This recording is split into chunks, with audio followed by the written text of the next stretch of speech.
ਪਿਆਰੇ ਦੋਸਤੋ, ਅੱਜ ਦੀ ਕਿਤਾਬ ਦਾ ਨਾਮ ਹੈ ਜਾਣੇ ਹੋਏ ਤੋਂ ਆਜ਼ਾਦੀ, ਜਿਹੜੀ ਕਿ English book Freedom from the Known ਦਾ ਪੰਜਾਬੀ ਅਨੁਵਾਦ ਹੈ।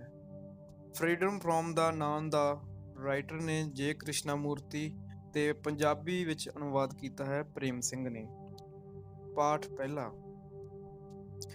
ਆਦਮੀ ਆਪਣੇ ਆਪ ਤੋਂ ਉੱਚੀ ਤੇ ਦੁਨਿਆਵੀ ਜ਼ਰੂਰਤਾਂ ਤੋਂ ਤਾਂ ਦੀ ਚੀਜ਼, ਸੱਚ, ਰੱਬ ਜਾਂ ਅਸਲੀਅਤ ਤੇ ਜਾਂ ਇੱਕ ਸਮੇਂ ਤੋਂ ਪਾਰ ਦੀ ਅਵਸਥਾ ਨੂੰ ਯੁਗਾਂ ਯੁਗਾਂ ਤੋਂ ਭਾਲਦਾ ਆ ਰਿਹਾ ਹੈ, ਜਿਸ ਦਾ ਇਨਸਾਨੀ ਬਦਕਾਰੀ, ਵਿਚਾਰ ਜਾਂ ਮਾੜੇ ਹਾਲਾਤ ਕੁਝ ਵੀ ਨਾ ਵਿਗਾੜ ਸਕਣ। ਆਦਮੀ ਆਪਣੇ ਬਾਰੇ ਵੰਨੇ ਬਾਈਸ਼ੀਪੁਣੇ, ਬਗਾਵਤਾਂ, ਯੁੱਧਾਂ, ਧਰਮਾਂ ਤੇ ਵਿਚਾਰਧਾਰਾਵਾਂ ਦੇ ਭੇਦਾਂ ਅਤੇ ਕੌਮਾਂ ਦੇ ਝਗੜਿਆਂ ਨੂੰ ਦੇਖ ਕੇ ਪੁੱਛਦਾ ਹੈ ਕਿ ਇਹ ਸਭ ਕੀ ਹੈ। ਜੀਵਨ ਇੱਕ ਸਦੀਵੀ ਮਾਯੂਸੀ ਨਾਲ ਭਰ ਗਿਆ ਹੈ ਤੇ ਭਾਰੀ ਉਲਝਣ ਬਣ ਗਿਆ ਹੈ। ਅਜਿਹੀ ਹਾਲਤ ਵਿੱਚ ਉਹ ਕੀ ਕਰੇ? ਕਿਆ ਜੀਣਾ ਇਸੀ ਦਾ ਨਾਮ ਹੈ? ਕੀ ਇਸ ਤੋਂ ਪਰੇ ਵੀ ਕੋਈ ਚੀਜ਼ ਹੈ? ਹਜ਼ਾਰਾਂ ਨਾਵਾਂ ਵਾਲੀ ਉਹ ਨਾਮ ਰਹਿਤ ਵਸਤੂ ਜਦ ਲਗਾਤਾਰ ਲੱਭਣ ਤੇ ਵੀ ਨਹੀਂ ਮਿਲਦੀ, ਤਾਂ ਆਦਮੀ ਕਿਸੇ ਗੁਰੂ ਜਾਂ ਕਿਸੇ ਆਦਰਸ਼ ਵਿੱਚ ਸ਼ਰਧਾ ਪੈਦਾ ਕਰ ਲੈਂਦਾ ਹੈ ਤੇ ਸ਼ਰਧਾ ਹੀ ਸਾਰੀ ਹਿੰਸਾ ਦੀ ਜੜ ਹੈ।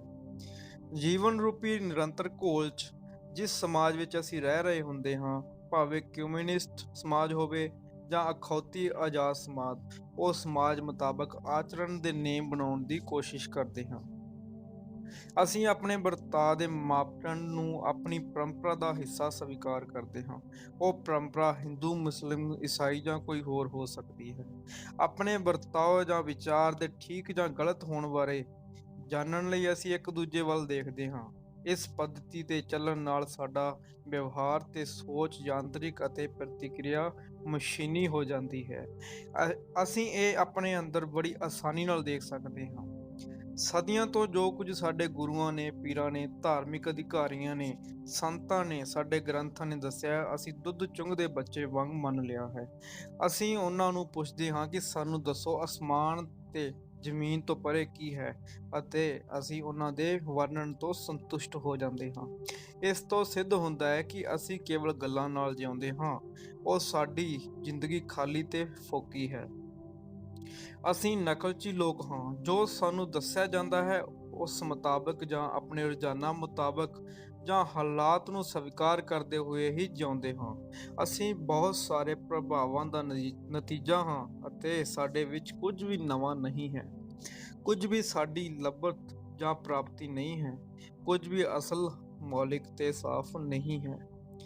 ਧਾਰਮਿਕ ਆਗੂਆਂ ਨੇ ਹਮੇਸ਼ਾ ਤੋਂ ਸਾਨੂੰ ਯਕੀਨ ਦਿਵਾਇਆ ਹੈ ਕਿ ਅਸੀਂ ਕੁਝ ਖਾਸ ਕਰਮਕਾਂਡਾਂ ਨੂੰ ਪੂਰਾ ਕਰੀਏ ਜਾਂ ਅਰਦਾਸਾਂ ਜਾਂ ਮੰਤਰਾਂ ਨੂੰ ਦੁਹਰਾਈਏ, ਕੁਝ ਖਾਸ ਨਕਸ਼ੇ ਕਦਮਾਂ ਤੇ ਚੱਲੀਏ, ਆਪਣੀ ਕੁਦਰਤੀ ਇੱਛਾਵਾਂ ਦਾ ਦਮਨ ਕਰੀਏ, ਵਿਚਾਰਾਂ ਤੇ ਕੰਟਰੋਲ ਰੱਖੀਏ, ਆਪਣੀਆਂ ਵਾਸਨਾਵਾਂ ਨੂੰ ਠੀਕ ਦਿਸ਼ਾ ਵੱਲ ਮੋੜੀਏ, ਆਪਣੀ ਭੁੱਖ ਨੂੰ ਘੱਟ ਕਰੀਏ ਜਾਂ ਯੌਨ ਆਚਾਰ ਤੋਂ ਬਚ ਕੇ ਸਰੀਰ ਤੇ ਮਨ ਨੂੰ ਤਪੱਸਿਆ ਦੇ ਰੂਪ ਵਿੱਚ ਕਾਫੀ ਤਕਲੀਫ ਦੇ ਕੇ ਵੀ ਅਸੀਂ ਇਸ ਮਾਮੂਲੀ ਜੀਵਨ ਦੇ ਪਾਰ ਦੀ ਕੁਝ ਪ੍ਰਾਪਤੀ ਕਰ ਸਕਦੇ ਹਾਂ। ਅਤੇ ਯੁਗਾਂ ਯੁਗਾਂ ਤੋਂ ਲੱਖਾਂ ਅਖੌਤੀ ਧਾਰਮਿਕ ਲੋਕਾਂ ਨੇ ਇਹੋ ਕੀਤਾ ਹੈ। ਕਿਸੇ ਰੇਗਿਸਤਾਨ, ਪਹਾੜ, ਗੁਫਾ ਜਾਂ ਕਿਸੇ ਹੋਰ ਉਜਾੜ ਵਿੱਚ ਇਕੱਲੇ ਰਹਿ ਕੇ ਜਾਂ ਕਾਂਸਾਂ ਫੜ ਕੇ ਪਿੰਡ ਇਕੱਲੇ ਭਟਕ ਕੇ ਜਾਂ ਕਿਸੇ ਮੱਠ ਵਿੱਚ ਸ਼ਾਮਲ ਹੋ ਕੇ ਇੱਕ ਕਿਸੇ ਪਿੱਟੀ ਲੀਕ ਤੇ ਚੱਲਣ ਲਈ ਮਨ ਨੂੰ ਮਜਬੂਰ ਕੀਤਾ ਹੋਇਆ ਹੈ, ਦੁਖੀ ਕੀਤਾ ਹੋਇਆ ਹੈ। ਪਰ ਇਹ ਮਜਬੂਰ, ਸਤਾਇਆ ਹੋਇਆ ਤੇ ਟੁੱਟਿਆ ਹੋਇਆ ਮਨ, ਜੋ ਹਰ ਤਰ੍ਹਾਂ ਦੇ ਕਲਾਂ ਕਲੇਸ਼ਾਂ ਤੋਂ ਪਲਾਇਨ ਕਰਨਾ ਚਾਹੁੰਦਾ ਹੈ, ਜਿਸ ਮਨ ਨੂੰ ਬਾਹਰੀ ਸੰਸਾਰ ਨੂੰ ਨਕਾਰ ਦਿੱਤਾ ਹੈ ਅਤੇ ਅਨੁਸ਼ਾਸਨ ਅਤੇ ਨਿਯਮਬੱਧਤਾ ਨਾਲ ਮੰਦ ਮੁੜ ਤੇ ਜੜ ਹੋ ਗਿਆ ਹੈ, ਉਹ ਮਨ ਜਿੰਨਾ ਚਿਰ ਮਰਜ਼ੀ ਖੋਜ ਵਿੱਚ ਲੱਗਿਆ ਰਹੇ, ਇਹ ਜੋ ਕੁਝ ਵੀ ਪਾਏਗਾ ਉਸਦੇ ਵਿਕਾਰਾਂ ਜਾਂ ਤੋੜ ਮਰੋੜ ਦਾ ਨਤੀਜਾ ਹੀ ਹੋਵੇਗਾ। ਮੈਨੂੰ ਲੱਗਦਾ ਹੈ ਕਿ ਇਹ ਖੋਜ ਕਰਨ ਲਈ ਕਿ ਇਸ ਚਿੰਤਾਗ੍ਰਸਤ, ਦੋਸ਼ੀ, ਡਰੇ ਹੋਏ ਹੋੜ ਦੇ ਮਾਰੇ ਵਜੂਦ ਤੋਂ ਇਲਾਵਾ ਵੀ ਕੁਝ ਹੈ ਜਾਂ ਨਹੀਂ ਹੈ। ਇਨਸਾਨ ਕੋਲ ਮੂਲੋਂ ਤੋਂ ਹੀ ਅਲੱਗ ਕਿਸਮ ਦੀ ਪਹੁੰਚ ਹੋਣੀ ਚਾਹੀਦੀ ਹੈ। ਰਵਾਇਤੀ ਪਹੁੰਚ ਤੋਂ ਬਾਹਰੋਂ ਅੰਦਰ ਵੱਲ ਨੂੰ ਚੱਲਦੀ ਹੈ। ਸਾਧਨਾ ਕਰ ਕਰਕੇ, ਤਿਆਗ ਕਰਕੇ, ਵਕਤ ਦੇ ਕੇ ਹੌਲੀ ਹੌਲੀ ਅੰਦਰਲੇ ਫੁੱਲ ਤੱਕ ਪਹੁੰਚਣਾ ਹੈ। ਅੰਦਰਲੇ ਪ੍ਰੇਮ, ਅੰਦਰਲੀ ਸੁਤੰਤਰਤਾ ਤੱਕ ਪਹੁੰਚਣਾ ਹੈ, ਜੋ ਪਰੰਪਰਾਗਤ ਤਰੀਕੇ ਦਾ ਅਰਥ ਹੈ। ਆਪਣੇ ਆਪ ਨੂੰ ਸੰਗਾੜਦੇ ਜਾਣਾ, ਛੋਟੇ ਛੋਟਾ ਤੇ ਤੁੱਛ ਬਣਾਉਣ ਦੀ ਹਰ ਸੰਭਵ ਕੋਸ਼ਿਸ਼ ਕਰਨੀ, ਹੌਲੀ ਹੌਲੀ ਪਰਤ ਦਰ ਪਰਤ ਉੱਧੜਦੇ ਜਾਣਾ ਹੈ। ਵਕਤ ਲਾਉਣਾ, ਅੱਜ ਨਹੀਂ ਤੇ ਕੱਲ, ਕੱਲ ਨਹੀਂ ਤੇ ਅਗਲਾ ਜਨਮ ਹੀ ਸਹੀ। ਇਸ ਤਰ੍ਹਾਂ ਜਦ ਅਖੀਰ ਆਦਮੀ ਕੇਂਦਰ ਤੇ ਪਹੁੰਚਦਾ ਹੈ ਤਾਂ ਦੇਖਦਾ ਹੈ ਕਿ ਉੱਥੇ ਤੇ ਕੁਝ ਵੀ ਨਹੀਂ, ਕਿਉਂਕਿ ਉਸ ਦਾ ਮਨ ਤਾਂ ਸੰਵੇਦਨਹੀਨ, ਅਪਾਹਜ ਤੇ ਨਿਕੰਮਾ ਹੋ ਚੁੱਕਿਆ ਹੁੰਦਾ ਹੈ। ਇਹ ਸਾਰੇ ਢਕੋਸਲੇ ਨੂੰ ਧਿਆਨ ਨਾਲ ਦੇਖ ਕੇ ਆਦਮੀ ਪੁੱਛਦਾ ਹੈ ਕਿ ਕੀ ਇਸ ਤੋਂ ਬਿਲਕੁਲ ਵੀ ਵੱਖਰਾ ਕੋਈ ਤਰੀਕਾ ਨਹੀਂ ਹੋ ਸਕਦਾ, ਕਿ ਸਿੱਧਾ ਕੇਂਦਰ ਤੋਂ ਹੀ ਵਿਸਫੋਟ ਨਹੀਂ ਹੋ ਸਕਦਾ। ਦੁਨੀਆ ਪਰੰਪਰਾਗਤ ਤਰੀਕੇ ਹੀ ਅਖਤਿਆਰ ਕਰਦੀ ਹੈ ਅਤੇ ਉਸ ਉੱਪਰ ਹੀ ਚੱਲਦੀ ਹੈ। ਸਾਡੇ ਅੰਦਰ ਜੋ ਗੜਬੜੀ ਹੈ, ਉਸ ਦਾ ਪਹਿਲਾ ਕਾਰਨ ਇਹ ਹੈ ਕਿ ਦੂਜੇ ਦੀ ਦੱਸੀ ਹੋਈ ਸੱਚਾਈ ਨੂੰ ਲੱਭਣ ਦੀ ਕੋਸ਼ਿਸ਼ ਕਰਦੇ ਹਾਂ। ਜੇ ਕੋਈ ਸਾਨੂੰ ਵਿਸ਼ਵਾਸ ਦਿਵਾ ਦੇਵੇ ਕਿ ਉਸ ਕੋਲ ਅਧਿਆਤਮਕ ਜੀਵਨ ਜਿਉਣ ਦਾ ਇੱਕ ਆਰਾਮਦੇਹ ਨੁਸਖਾ ਹੈ, ਤਾਂ ਅਸੀਂ ਅੱਖਾਂ ਮੀਟ ਕੇ ਉਸ ਮਗਰ ਲੱਗਣ ਲਈ ਤਿਆਰ ਹੋ ਜਾਂਦੇ ਹਾਂ। ਬੜੀ ਅਜੀਬ ਗੱਲ ਹੈ ਕਿ ਸਾਡੇ ਵਿੱਚੋਂ ਬਹੁਤ ਲੋਕ ਰਾਜਨੀਤਿਕ ਅਤਿਆਚਾਰ ਅਤੇ ਤਾਨਾਸ਼ਾਹੀ ਦੇ ਖਿਲਾਫ ਹਨ, ਪਰ ਆਪਣੀ ਅੰਦਰਲੀ ਦੁਨੀਆ ਵਿੱਚ ਅਸੀਂ ਦੂਜੇ ਦੇ ਦਬਦਬੇ ਅਤੇ ਅਤਿਆਚਾਰ ਨੂੰ ਮਨਜ਼ੂਰ ਕਰ ਲਿਆ ਹੈ ਕਿ ਉਹ ਸਾਡੇ ਮਨ ਤੇ ਜਿਉਣ ਤਰੀਕੇ ਨੂੰ ਤੋੜ ਮਰੋੜ ਸਕਦਾ ਹੈ। ਹੁਣ ਜੇ ਅਸੀਂ ਇਹਨਾਂ ਸਾਰੀਆਂ ਅਖੌਤੀ ਅਧਿਆਤਮਕ ਸੰਤਾਪਾਂ ਨੂੰ ਹਰ ਤਰ੍ਹਾਂ ਦੇ ਅਨੁਸ਼ਾਸਨ, ਕਰਮਕਾਂਡ ਤੇ ਮੰਤ ਮਤਾਂਤਰਾਂ ਨੂੰ ਬੌਧਿਕ ਰੂਪ 'ਚ ਹੀ ਨਹੀਂ, ਸੱਚਮੁੱਚ ਤੇ ਵਾਸਤਵਿਕ ਰੂਪ ਵਿੱਚ ਵੀ ਪੂਰੀ ਤਰ੍ਹਾਂ ਨਕਾਰ ਦਈਏ, ਤਾਂ ਇਸ ਦਾ ਮਤਲਬ ਹੈ ਕਿ ਅਸੀਂ ਇਕੱਲੇ ਖੜੇ ਹੋ ਗਏ ਹਾਂ ਅਤੇ ਸਾਡਾ ਭੀੜ ਤੇ ਸਮਾਜ ਨਾਲ ਸੰਘਰਸ਼ ਘੋਲ ਸ਼ੁਰੂ ਹੋ ਗਿਆ ਹੈ। ਹੁਣ ਅਸੀਂ ਸਨਮਾਨਿਤ ਲੋਕਾਂ ਵਿੱਚ ਨਹੀਂ ਰਹੇ, ਪਰ ਸਨਮਾਨਿਤ ਆਦਮੀ ਉਸ ਅਸੀਮ ਅਨੰਤ ਸੱਚਾਈ ਕੋਲ ਤਾਂ ਫਟਕ ਵੀ ਨਹੀਂ ਸਕਦਾ। ਹੁਣ ਤੁਸੀਂ ਗਲਤ ਤੇ ਝੂਠੇ ਪਰੰਪਰਾਗਤ ਤਰੀਕੇ ਨੂੰ ਨਕਾਰ ਕੇ ਸ਼ੁਰੂਆਤ ਕੀਤੀ ਹੈ, ਪਰ ਜੇ ਇਹ ਨਕਾਰਨਾ ਪ੍ਰਤੀਕਿਰਿਆ ਕਰਕੇ ਹੈ, ਫਿਰ ਤੇ ਤੁਸੀਂ ਇੱਕ ਹੋਰ ਢਾਂਚਾ ਬਣਾ ਕੇ ਉਸ ਵਿੱਚ ਉਲਝ ਜਾਵੋਗੇ, ਅਤੇ ਜੇ ਤੁਸੀਂ ਬੌਧਿਕ ਰੂਪ ਵਿੱਚ ਇਸ ਨੂੰ ਸਮਝ ਲਿਆ ਹੈ ਤਾਂ ਨਕਾਰਨ ਦਾ ਵਿਚਾਰ ਅਤੀ ਉੱਤਮ ਹੈ। ਪਰ ਇਸ ਸੰਬੰਧ ਵਿੱਚ ਕਰਦੇ ਕੁਝ ਨਹੀਂ ਹਾਂ ਤਾਂ ਕਿ ਦੂਰ ਤਾਈਂ ਨਹੀਂ ਜਾ ਸਕਦੇ। ਪਰ ਇਸ ਦੇ ਉਲਟ, ਜੇ ਤੁਸੀਂ ਇਸ ਲਈ ਇਹ ਸਵੀਕਾਰ ਕਰਦੇ ਹੋ ਕਿ ਤੁਸੀਂ ਸਾਰੇ ਧਾਰਮਿਕ ਗੁਰਕ ਧੰਦਿਆਂ ਦੀ ਨਾ ਸਮਝੀ ਤੇ ਨਾਦਾਨੀ ਨੂੰ ਸਮਝਦੇ ਹੋ, ਜਾਨੀ ਤੇ ਤੁਸੀਂ ਪ੍ਰਚੰਡ ਬੋਧ ਤੇ ਵਿਵੇਕ ਨਾਲ ਉਸ ਸਭ ਨੂੰ ਠੁਕਰਾ ਦਿੰਦੇ ਹੋ ਕਿਉਂਕਿ ਤੁਸੀਂ ਆਜ਼ਾਦ ਹੋ, ਡਰੇ ਹੋਏ ਨਹੀਂ, ਫਿਰ ਤੁਸੀਂ ਆਪਣੇ ਅੰਦਰ ਤੇ ਬਾਹਰ ਚਾਰ ਚੁਫੇਰੇ ਇੱਕ ਗਹਿਰੀ ਹਲਚਲ ਨੂੰ ਪੈਦਾ ਕਰ ਲਵੋਗੇ, ਪਰ ਤੁਸੀਂ ਇੱਜ਼ਤ ਦੇ, ਮਾਣ ਸਤਿਕਾਰ ਦੇ ਮੋਹ ਜਾਲ ਤੋਂ ਬਾਹਰ ਆ ਜਾਵੋਗੇ। ਫਿਰ ਤੁਸੀਂ ਮਹਿਸੂਸ ਕਰੋਗੇ ਕਿ ਤੁਸੀਂ ਕੁਝ ਲੱਭ ਨਹੀਂ ਰਹੇ, ਅਤੇ ਸਿੱਖਣ ਵਾਲੀ ਪਹਿਲੀ ਗੱਲ ਇਹ ਹੈ ਕਿ ਕੁਝ ਲੱਭਣਾ ਜਾਂ ਭਾਲਣਾ ਨਹੀਂ ਹੈ। ਜਦ ਤੁਸੀਂ ਕੁਝ ਲੱਭਦੇ ਹੋ ਤਾਂ ਇੱਕ ਤਰ੍ਹਾਂ ਨਾਲ ਐਵੇਂ ਟਾਈਮ ਪਾਸ ਕਰਨ ਵਾਲੀ ਗੱਲ ਹੈ। ਕੋਈ ਪਰਮਾਤਮਾ, ਕੋਈ ਰੱਬ, ਕੋਈ ਸੱਚਾਈ, ਕੋਈ ਹਕੀਕਤ, ਜਾਂ ਜੋ ਵੀ ਨਾਮ ਤੁਸੀਂ ਰੱਖਣਾ ਚਾਹੋ, ਹੈ ਜਾਂ ਨਹੀਂ, ਇਸ ਦਾ ਪ੍ਰਸ਼ਨ ਦਾ ਉੱਤਰ ਪੁਸਤਕਾਂ, ਪ੍ਰਚਾਰਕਾਂ, ਪੰਡਤਾਂ, ਦਾਰਸ਼ਨਿਕਾਂ, ਮੁਕਤੀਦਾਤਿਆਂ, ਗੁਰੂਆਂ, ਪੀਰਾਂ, ਭਾਈਆਂ ਅਤੇ ਪਾਦਰੀਆਂ ਕੋਲ ਕਿਸੇ ਹਾਲਤ ਵਿੱਚ ਵੀ ਨਹੀਂ ਹੈ। ਤੁਹਾਡੇ ਸਿਵਾਏ ਇਸ ਦਾ ਜਵਾਬ ਕਿਤੇ ਵੀ ਤੇ ਕਿਸੇ ਕੋਲ ਨਹੀਂ ਹੈ। ਇਸ ਕਰਕੇ ਤੁਹਾਡਾ ਆਪਣੇ ਆਪ ਨੂੰ ਜਾਣਨਾ ਬਹੁਤ ਜ਼ਰੂਰੀ ਹੈ। ਆਪਣੇ ਆਪ ਨੂੰ ਉੱਕਾ ਹੀ ਨਾ ਜਾਣਨਾ ਅੱਧ ਕਚਰੇਪਣ ਦਾ ਕਾਰਨ ਹੈ, ਤੇ ਆਪਣੇ ਆਪ ਨੂੰ ਸਮਝਣਾ ਹੀ ਸਿਆਣਪ ਜਾਂ ਵਿਵੇਕ ਦੀ ਸ਼ੁਰੂਆਤ ਹੈ। ਬਤੌਰ ਵਿਅਕਤੀ ਤੁਸੀਂ ਕੀ ਹੋ? ਮੇਰੀ ਸਮਝ ਵਿੱਚ ਵਿਅਕਤੀ ਤੇ ਮਨੁੱਖ ਮਾਤਰ ਵਿੱਚ ਅੰਤਰ ਹੈ। ਵਿਅਕਤੀ ਤੋਂ ਭਾਵ ਹੈ ਕਿਸੇ ਖਾਸ ਜਗ੍ਹਾ, ਖਾਸ ਵਕਤ ਵਿੱਚ ਖਾਸ ਹਸਤੀ, ਖਾਸ ਸਤਾ, ਖਾਸ ਮੁਲਕ, ਖਾਸ ਤਹਿਜੀਬ, ਖਾਸ ਸੰਸਕ੍ਰਿਤੀ, ਖਾਸ ਸਮਾਜ, ਖਾਸ ਮਜ਼ਹਬ ਨਾਲ ਸੰਬੰਧ ਰੱਖਣ ਵਾਲਾ, ਜਦ ਕਿ ਮਨੁੱਖ ਮਾਤਰ ਸਥਾਨਕ ਹਸਤੀ ਨਹੀਂ ਹੈ, ਉਹ ਹਰ ਜਗ੍ਹਾ ਹੈ। ਤੇ ਜੇ ਵਿਅਕਤੀ ਇਸ ਜੀਵਨ ਦੇ ਵਸੀਹ ਖਿੱਤੇ ਦੇ ਕਿਸੇ ਖਾਸ ਕੋਨੇ ਵਿੱਚ ਰੁੱਝਾ ਹੋਇਆ ਹੈ ਤਾਂ ਉਸ ਦੇ ਕੰਮ ਦੇ ਸਮੁੱਚੇ ਨਾਲ ਕੋਈ ਸੰਬੰਧ ਨਹੀਂ। ਸੋ ਇਸ ਗੱਲ ਦਾ ਖਿਆਲ ਵਿੱਚ ਰੱਖਣੀ ਚਾਹੀਦੀ ਹੈ ਕਿ ਚਰਚਾ ਸਾਰੇ ਦੀ, ਸਮੁੱਚ ਦੀ ਕਰ ਰਹੇ ਹਾਂ, ਮਨੁੱਖ ਮਾਤਰ ਦੀ, ਅੰਸ਼ ਦੀ ਨਹੀਂ, ਵਿਅਕਤੀ ਦੀ ਨਹੀਂ, ਕਿਉਂਕਿ ਸਾਰੇ ਵਿੱਚ ਤਾਂ ਹਿੱਸਾ ਸਮਾਇਆ ਹੋਇਆ ਹੁੰਦਾ ਹੈ, ਜਦ ਕਿ ਹਿੱਸੇ ਵਿੱਚ ਸਾਰਾ ਨਹੀਂ ਸਮਾ ਸਕਦਾ। ਵਿਅਕਤੀ ਤਾਂ ਸੰਸਕਾਰਾਂ, ਦੁੱਖਾਂ, ਸੰਤਾਪਾਂ 'ਚ ਫਸਿਆ ਅਦਨਾ ਜਿਹਾ ਇੱਕ ਮਾਮੂਲੀ ਜਿਹਾ ਜੀਵ ਹੈ ਜੋ ਆਪਣੇ ਦੇਵੀ ਦੇਵਤਿਆਂ ਅਤੇ ਆਪਣੀਆਂ ਛੋਟੀਆਂ-ਮੋਟੀਆਂ ਪਰੰਪਰਾਵਾਂ 'ਚ ਸੰਤੁਸ਼ਟ ਰਹਿੰਦਾ ਹੈ, ਜਦ ਕਿ ਮਾਨਵ ਮਾਤਰ ਦਾ ਤਾਲੁਕ ਤਾਂ ਸੰਸਾਰ ਦੇ ਸਾਰੇ ਕਲਿਆਣ, ਸਾਰੇ ਦੁੱਖ ਤੇ ਸਾਰੀ ਅਸ਼ਾਂਤੀ ਨਾਲ ਹੈ। ਅਸੀਂ ਮਨੁੱਖ ਜਿੱਦਾਂ ਦੇ ਲੱਖਾਂ ਸਾਲ ਪਹਿਲਾਂ ਸੀ, ਉਦਾਂ ਦੇ ਹੀ ਹੁਣ ਹਾਂ। ਵੇਹਦ, ਲੋਭੀ, ਰਖਾਲੂ, ਹਮਲਾਵਰ, ਹਿੰਸਕ, ਸੜੀਅਲ, ਚਿੰਤਾਗ੍ਰਸਤ ਤੇ ਨਿਰਾਸ਼। ਖੁਸ਼ੀ ਅਤੇ ਪਿਆਰ ਤਾਂ ਸਾਨੂੰ ਕਦੇ ਕਤਾਈਂ ਹੀ ਨਸੀਬ ਹੁੰਦੇ ਹਨ। ਅਸੀਂ ਨਫ਼ਰਤ, ਡਰ, ਭਲਾਮਾਨਸੀ ਦੇ ਅਜੀਬ ਜਿਹੇ ਸਿਮਰਨ ਹਾਂ। ਅਸੀਂ ਹਿੰਸਾ ਤੇ ਸ਼ਾਂਤੀ ਦੋਨੋਂ ਹਾਂ। ਸੰਸਾਰੀ ਤਰੱਕੀ ਤਾਂ ਗੱਡੇ ਤੋਂ ਜੈੱਟ ਵਿਮਾਨ ਤੱਕ ਕਰ ਲਈ ਹੈ, ਪਰ ਮਾਨਸਿਕ ਤੌਰ ਤੇ ਇਨਸਾਨ ਬਿਲਕੁਲ ਨਹੀਂ ਬਦਲਿਆ। ਹੁਣ ਸੰਸਾਰ ਵਿੱਚ ਸਮਾਜਿਕ ਢਾਂਚਾ ਤੇ ਵਿਅਕਤੀਆਂ ਦਾ ਹੀ ਬਣਾਇਆ ਹੋਇਆ ਹੈ। ਸਮਾਜਿਕ ਢਾਂਚਾ ਸਾਡੇ ਮਾਨਵ ਸੰਬੰਧਾਂ ਵਿੱਚ ਮਾਨਸਿਕ ਢਾਂਚੇ ਦਾ ਹੀ ਨਤੀਜਾ ਹੈ, ਕਿਉਂਕਿ ਵਿਅਕਤੀ ਖੁਦ ਨੂੰ ਮਨੁੱਖ ਦੇ ਪੂਰੇ ਅਨੁਭਵ, ਗਿਆਨ ਤੇ ਆਚਰਣ ਦਾ ਨਤੀਜਾ ਹੈ। ਸਾਡੇ ਵਿੱਚੋਂ ਹਰ ਕੋਈ ਪੂਰੇ ਅਤੀਤ ਦਾ ਭੰਡਾਰ ਹੈ। ਵਿਅਕਤੀ ਹੀ ਮਨੁੱਖ ਹੈ, ਜੋ ਕਿ ਸਾਰੀ ਮਨੁੱਖਤਾ ਹੈ। ਮਨੁੱਖ ਦੀ ਸਾਰੀ ਤਵਾਰੀਖ ਸਾਡੇ ਅੰਦਰ ਲਿਖੀ ਹੋਈ ਹੈ। ਜ਼ਰਾ ਗੌਰ ਨਾਲ ਦੇਖੋ ਇਸ ਹੋੜ ਭਰੀ ਸੰਸਕ੍ਰਿਤੀ ਨੂੰ, ਜਿੱਥੇ ਤੁਸੀਂ ਸ਼ਕਤੀ, ਅਹੁਦੇ, ਇੱਜ਼ਤ, ਨਾਮ, ਸਫਲਤਾ ਆਦਿ ਦੀ ਇੱਛਾਵਾਂ ਨੂੰ ਢੋ ਰਹੇ ਹੋ। ਤੁਹਾਡੇ ਅੰਦਰ ਬਾਹਰ ਹੋਰ ਕੀ ਰਿਹਾ ਹੈ? ਤੁਹਾਡੀਆਂ ਪ੍ਰਾਪਤੀਆਂ ਤੇ ਮਾਣ ਕਰਦੇ ਹੋ, ਉਹਨਾਂ ਪ੍ਰਾਪਤੀਆਂ ਨੂੰ ਦੇਖੋ। ਇਹ ਸਾਰਾ ਖੇਤਰ ਜਿਸ ਨੂੰ ਤੁਸੀਂ ਜਿਉਣਾ ਕਹਿੰਦੇ ਹੋ ਤੇ ਜਿੱਥੇ ਹਰ ਰਿਸ਼ਤੇ ਵਿੱਚ ਟਕਰਾਵ ਹੈ, ਜੋ ਨਫ਼ਰਤ, ਵਿਰੋਧ, ਜ਼ੁਲਮ ਤੇ ਕਦੇ ਨਾ ਮੁੱਕਣ ਵਾਲੀਆਂ ਲੜਾਈਆਂ ਨੂੰ ਪੈਦਾ ਕਰਦਾ ਹੈ, ਬਸ ਇਹੋ ਹੀ ਖੇਤਰ ਹੈ, ਇਹੋ ਹੀ ਜੀਵਨ ਜਿਸ ਨੂੰ ਅਸੀਂ ਜਾਣਦੇ ਹਾਂ। ਅਤੇ ਵਜੂਦ ਦੇ ਮਹਾਨ ਦੰਗਲ ਨੂੰ ਸਮਝਣ ਤੋਂ ਅਸਮਰਥ ਅਸੀਂ। ਕੁਦਰਤੀ ਗੱਲ ਹੈ ਕਿ ਡਰ ਕੇ ਹਰ ਤਰ੍ਹਾਂ ਦੇ ਸੂਖਮ ਤਰੀਕਿਆਂ ਨਾਲ ਇਸ ਤੋਂ ਭੱਜਦੇ ਹਾਂ।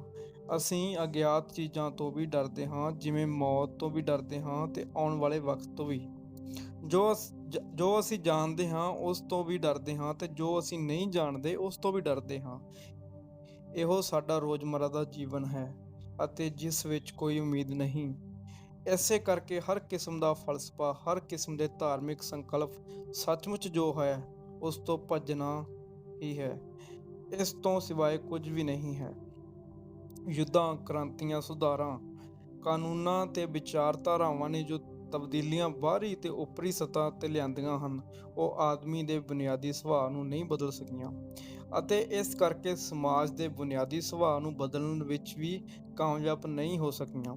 ਇਸ ਨਿਹਾਇਤ ਕਰੂਪ ਤੇ ਵਿਕਰਾਲ ਦੁਨੀਆ ਵਿੱਚ ਰਹਿਣ ਵਾਲੇ ਅਸੀਂ ਲੋਕ ਮਾਨਵ ਹੋਣ ਦੇ ਨਾਤੇ ਆਪਣੇ ਆਪ ਤੋਂ ਪੁੱਛੀਏ ਕਿ ਖਾਰਬਾਜ਼ੀ, ਲਾਗਤਬਾਜ਼ੀ, ਜ਼ੁਲਮ, ਮਿੱਤਵ ਤੇ ਆਧਾਰਿਤ ਇਸ ਸਮਾਜ ਦਾ ਬੌਧਿਕ ਧਾਰਨਾਵਾਂ, ਉਮੀਦਾਂ ਤੇ ਸੰਭਾਵਨਾਵਾਂ ਤੇ ਧਰਾਤਲ ਤੇ ਹੀ ਨਹੀਂ, ਸਗੋਂ ਇੱਕ ਹਕੀਕਤ ਅਤੇ ਤੱਥ ਦੇ ਰੂਪ ਵਿੱਚ ਅੰਤ ਹੋ ਸਕਦਾ ਹੈ, ਕਿਉਂਕਿ ਫਿਰ ਹੀ ਅਸੀਂ ਆਪਣੇ ਮਨ ਨੂੰ ਤਾਜ਼ਾ, ਜ਼ਬਾਨ ਤੇ ਨਿਰਦੋਸ਼ ਬਣਾ ਸਕਦੇ ਹਾਂ ਤੇ ਅਜਿਹਾ ਮਨ ਨਾਲ ਹੀ ਨਵੀਂ ਦੁਨੀਆ ਬਣ ਸਕਦੀ ਹੈ। ਮੇਰੇ ਵਿਚਾਰ ਵਿੱਚ ਇਹ ਤਾਂ ਹੀ ਹੋ ਸਕਦਾ ਹੈ ਜੇ ਸਾਡੇ ਵਿੱਚੋਂ ਹਰ ਕੋਈ ਬਤੌਰ ਇਨਸਾਨ, ਚਾਹੇ ਅਸੀਂ ਦੁਨੀਆ ਦੇ ਕਿਸੇ ਭਾਗ ਵਿੱਚ ਹੀ ਹੋਈਏ ਅਤੇ ਕਿਸੇ ਵੀ ਸੰਸਕ੍ਰਿਤੀ ਨਾਲ ਸਾਡਾ ਸੰਬੰਧ ਹੋਵੇ, ਇਹ ਕੇਂਦਰੀ ਹਕੀਕਤ ਪਹਿਚਾਨ ਲਏ ਕਿ ਸੰਸਾਰ ਦੀ ਇਸ ਹਾਲਤ ਲਈ ਅਸੀਂ ਹੀ ਪੂਰੇ ਦੇ ਪੂਰੇ ਜ਼ਿੰਮੇਦਾਰ ਹਾਂ। ਇਸ ਜ਼ਮੀਨ ਤੇ ਹੋਣ ਵਾਲੀ ਹਰ ਜੰਗ ਲਈ ਸਾਡੇ ਵਿੱਚੋਂ ਹਰ ਕੋਈ ਜ਼ਿੰਮੇਵਾਰ ਹੈ, ਕਿਉਂਕਿ ਜੰਗ ਦੀ ਸ਼ੁਰੂਆਤ ਤਾਂ ਸਾਡੇ ਜੀਵਨ ਵਿਚਲੇ ਲੜਾਈਆਂ, ਝਗੜਿਆਂ, ਕੌਮੀ ਕੱਟੜਤਾ, ਸਵਾਰਥ, ਆਦਰਸ਼ਾਂ ਤੇ ਦੇਵੀ ਦੇਵਤਿਆਂ ਕਰਕੇ ਹੀ ਹੁੰਦੀ ਹੈ, ਕਿਉਂਕਿ ਇਹ ਸਭ ਗੱਲਾਂ ਹੀ ਸਾਨੂੰ ਆਪਸ ਵਿੱਚ ਵੰਡਦੀਆਂ ਹਨ, ਬੌਧਿਕ ਰੂਪ ਵਿੱਚ ਨਹੀਂ, ਸਗੋਂ ਅਸਲ ਵਿੱਚ। ਕੀ ਅਸੀਂ ਇਹ ਗੱਲ ਮਹਿਸੂਸ ਕਰਦੇ ਹਾਂ ਕਿ ਤੁਸੀਂ ਤੇ ਮੈਂ ਦੋਨੋਂ ਮੌਜੂਦਾ ਬੁਰੀ ਹਾਲਾਤ ਤੇ ਦੁਰਦਸ਼ਾ ਲਈ, ਸੰਸਾਰ ਭਰ ਵਿੱਚ ਫੈਲੀ ਸਾਰੀ ਵਿਪਤਾ ਤੇ ਦੁਰਗਤੀ ਲਈ ਜ਼ਿੰਮੇਦਾਰ ਹਾਂ? ਕਿਉਂਕਿ ਆਪਣੇ ਰੋਜ਼ਾਨਾ ਜੀਵਨ ਵਿੱਚ ਅਸੀਂ ਸਾਰਿਆਂ ਨੇ ਇਹਨਾਂ ਵਿੱਚ ਆਪਣਾ ਯੋਗਦਾਨ ਦਿੱਤਾ ਹੈ ਅਤੇ ਇਸ ਤਰ੍ਹਾਂ ਅਸੀਂ ਜੰਗ, ਵੰਡ, ਲੋਭ, ਜ਼ੁਲਮ ਤੇ ਕਰੂਪਤਾ ਦੇ ਸਰਾਪੇ ਹੋਏ ਸਮਾਜ ਦੇ ਹਿੱਸੇ ਹਾਂ। ਇਸ ਦਿਸ਼ਾ ਵਿੱਚ ਅਸੀਂ ਸਹੀ ਕਦਮ ਤਾਂ ਹੀ ਚੁੱਕ ਸਕਾਂਗੇ ਜਦ ਅਸੀਂ ਇਹਨਾਂ ਸਾਰੀਆਂ ਗੱਲਾਂ ਨੂੰ ਮਹਿਸੂਸ ਕਰਾਂਗੇ, ਜਿਵੇਂ ਅਸੀਂ ਭੁੱਖ ਤੇ ਦਰਦ ਨੂੰ ਮਹਿਸੂਸ ਕਰਦੇ ਹਾਂ। ਪਰ ਇੱਕ ਬਿਲਕੁਲ ਹੀ ਵੱਖਰੇ ਸਮਾਜ ਦੀ ਰਚਨਾ ਕਰਨ ਲਈ ਇੱਕ ਮਾਨਵ ਕੀ ਕਰ ਸਕਦਾ ਹੈ, ਤਾਂ ਤੁਸੀਂ ਤੇ ਮੈਂ ਕੀ ਕਰ ਸਕਦੇ ਹਾਂ? ਅਸੀਂ ਆਪਣੇ ਆਪ ਤੋਂ ਬਹੁਤ ਹੀ ਗੰਭੀਰ ਸਵਾਲ ਪੁੱਛ ਰਹੇ ਹਾਂ ਕਿ ਕੀਤੇ ਜਾਣ ਲਾਇਕ ਕੁਝ ਵੀ ਹੈ? ਅਸੀਂ ਕਰ ਕੀ ਸਕਦੇ ਹਾਂ? ਕੀ ਕੋਈ ਹੋਰ ਵਿਅਕਤੀ ਸਾਨੂੰ ਦੱਸੇਗਾ? ਲੋਕਾਂ ਨੇ ਸਾਨੂੰ ਦੱਸਿਆ ਤਾਂ ਹੈ। ਅਖੌਤੀ ਅਧਿਆਤਮਕ ਗੁਰੂਆਂ ਨੇ, ਜਿਨ੍ਹਾਂ ਬਾਰੇ ਇਹ ਮੰਨਿਆ ਜਾਂਦਾ ਹੈ ਕਿ ਉਹ ਇਹਨਾਂ ਚੀਜ਼ਾਂ ਬਾਰੇ ਸਾਡੇ ਤੋਂ ਬਿਹਤਰ ਸੂਝ-ਬੂਝ ਰੱਖਦੇ ਹਨ, ਉਹਨਾਂ ਦੇ ਸਮਝਾਉਣ ਦਾ ਨਤੀਜਾ ਸਾਨੂੰ ਤੋੜ ਮਰੋੜ ਕੇ ਨਵੇਂ ਸਾਂਚੇ ਵਿੱਚ ਢਾਲਣ 'ਚ ਹੀ ਨਿਕਲਿਆ। ਪਰ ਉਹ ਸਾਨੂੰ ਬਹੁਤ ਦੂਰ ਤੱਕ ਨਹੀਂ ਲਿਜਾ ਸਕਿਆ। ਸਿਆਣਿਆਂ ਤੇ ਵਿਦਵਾਨਾਂ ਨੇ ਵੀ ਸਾਨੂੰ ਰਸਤਾ ਦੱਸਿਆ, ਪਰ ਉਹ ਵੀ ਸਾਨੂੰ ਕੁਝ ਜ਼ਿਆਦਾ ਦੂਰ ਨਹੀਂ ਲਿਜਾ ਸਕੇ। ਸਾਨੂੰ ਇਹ ਵੀ ਦੱਸਿਆ ਗਿਆ ਹੈ ਕਿ ਸਾਰੇ ਰਸਤੇ ਤੇ ਪੰਥ ਸੱਚ ਤੱਕ ਜਾਂਦੇ ਹਨ। ਇੱਕ ਦੂਜੇ ਦੇ ਰੂਪ ਵਿੱਚ ਤੁਹਾਡਾ ਮਾਰਗ ਹੈ। ਇੱਕ ਈਸਾਈ ਹੋਣ ਦੇ ਨਾਤੇ ਉਸਦਾ ਆਪਣਾ ਰਸਤਾ ਹੈ, ਮੁਸਲਮਾਨ ਦਾ ਆਪਣਾ, ਤੇ ਇਹ ਸਭ ਇੱਕੋ ਹੀ ਦਰਵਾਜ਼ੇ ਤੇ ਮਿਲਦੇ ਹਨ। ਪਰ ਧਿਆਨ ਨਾਲ ਦੇਖੋ ਤਾਂ ਇਸ ਤੋਂ ਜ਼ਿਆਦਾ ਬੇਤੁਕੀ ਗੱਲ ਹੋਰ ਕੀ ਹੋ ਸਕਦੀ ਹੈ? ਸੱਚ ਦਾ ਕੋਈ ਮਾਰਗ ਜਾਂ ਰਸਤਾ ਨਹੀਂ ਹੁੰਦਾ। ਇਸੇ ਵਿੱਚ ਹੀ ਸੱਚ ਦੀ ਖੂਬਸੂਰਤੀ ਹੈ। ਸੱਚਾਈ ਜਿਉਂਦੀ ਜਾਗਦੀ ਸ਼ੈ ਹੈ।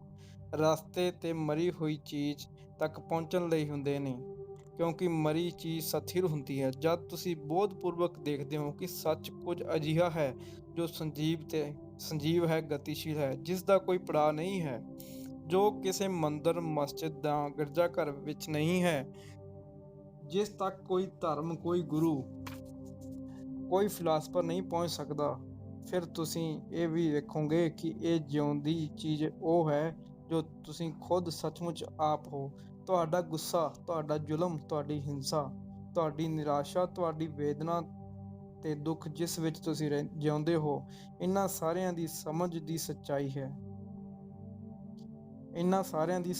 ਸੱਚਾਈ ਹੈ। ਅਤੇ ਇਹਨਾਂ ਨੂੰ ਤਾਂ ਹੀ ਸਮਝ ਸਕਦੇ ਹਾਂ ਜੇ ਤੁਹਾਨੂੰ ਆਪਣੇ ਜੀਵਨ ਵਿੱਚ ਇਹਨਾਂ ਨੂੰ ਦੇਖਣ ਦੀ ਜਾਚ ਆ ਜਾਵੇ। ਕੀ ਤੁਸੀਂ ਕਿਸੇ ਵਿਚਾਰਧਾਰਾ ਨਾਲ, ਸ਼ਬਦਾਂ ਦੇ ਸ਼ੀਸ਼ੇ ਥਾਨੀ ਉਮੀਦ ਦੇ ਡਰ ਨਾਲ ਇਹਨਾਂ ਨੂੰ ਦੇਖ ਸਕਦੇ ਹੋ?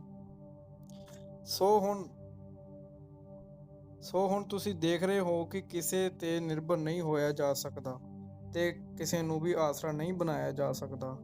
ਕੋਈ ਰਾਹ ਦੱਸਣ ਵਾਲਾ ਨਹੀਂ ਹੈ, ਕੋਈ ਗੁਰੂ ਨਹੀਂ ਹੈ, ਕੋਈ ਅਧਿਕਾਰੀ, ਕੋਈ ਮਹੰਤਸ਼ਾਹੀ ਨਹੀਂ ਹੈ।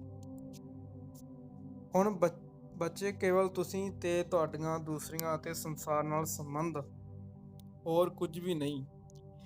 ਇਸ ਹਾਲਤ ਨੂੰ ਜਦ ਤੁਸੀਂ ਦੇਖਦੇ ਹੋ ਕਿ ਸਿਰਫ ਤੁਸੀਂ ਹੀ ਆਪਣੇ ਤੇ ਸੰਸਾਰ ਲਈ ਜ਼ਿੰਮੇਦਾਰ ਹੋ, ਕੋਈ ਦੂਸਰਾ ਨਹੀਂ, ਫਿਰ ਜਾਂ ਤਾਂ ਇਹ ਤੁਹਾਡੇ ਅੰਦਰ ਡੂੰਘੀ ਨਿਰਾਸ਼ਾ ਪੈਦਾ ਹੁੰਦੀ ਹੈ, ਜਿਸ ਨਾਲ ਤੁਸੀਂ ਖਿਝ ਤੇ ਕੁੜੱਤਣ ਪੈਦਾ ਹੁੰਦੀ ਹੈ, ਜਾਂ ਇਹ ਦੇਖਦੇ ਹੋਏ ਕਿ ਦੁਨੀਆ ਤੇ ਤੁਹਾਡੇ ਲਈ ਕੋਈ ਹੋਰ ਨਹੀਂ, ਤੁਸੀਂ ਜ਼ਿੰਮੇਵਾਰ ਹੋ ਆਪਣੀਆਂ ਸੋਚਾਂ ਲਈ। ਜੋ ਕੁਝ ਤੁਸੀਂ ਕਰ ਸਕਦੇ ਹੋ ਤੇ ਮਹਿਸੂਸ ਕਰਦੇ ਹੋ, ਫਿਰ ਵਿਚਾਰਗੀ ਦੀ ਭਾਵਨਾ ਨਹੀਂ ਰਹਿੰਦੀ।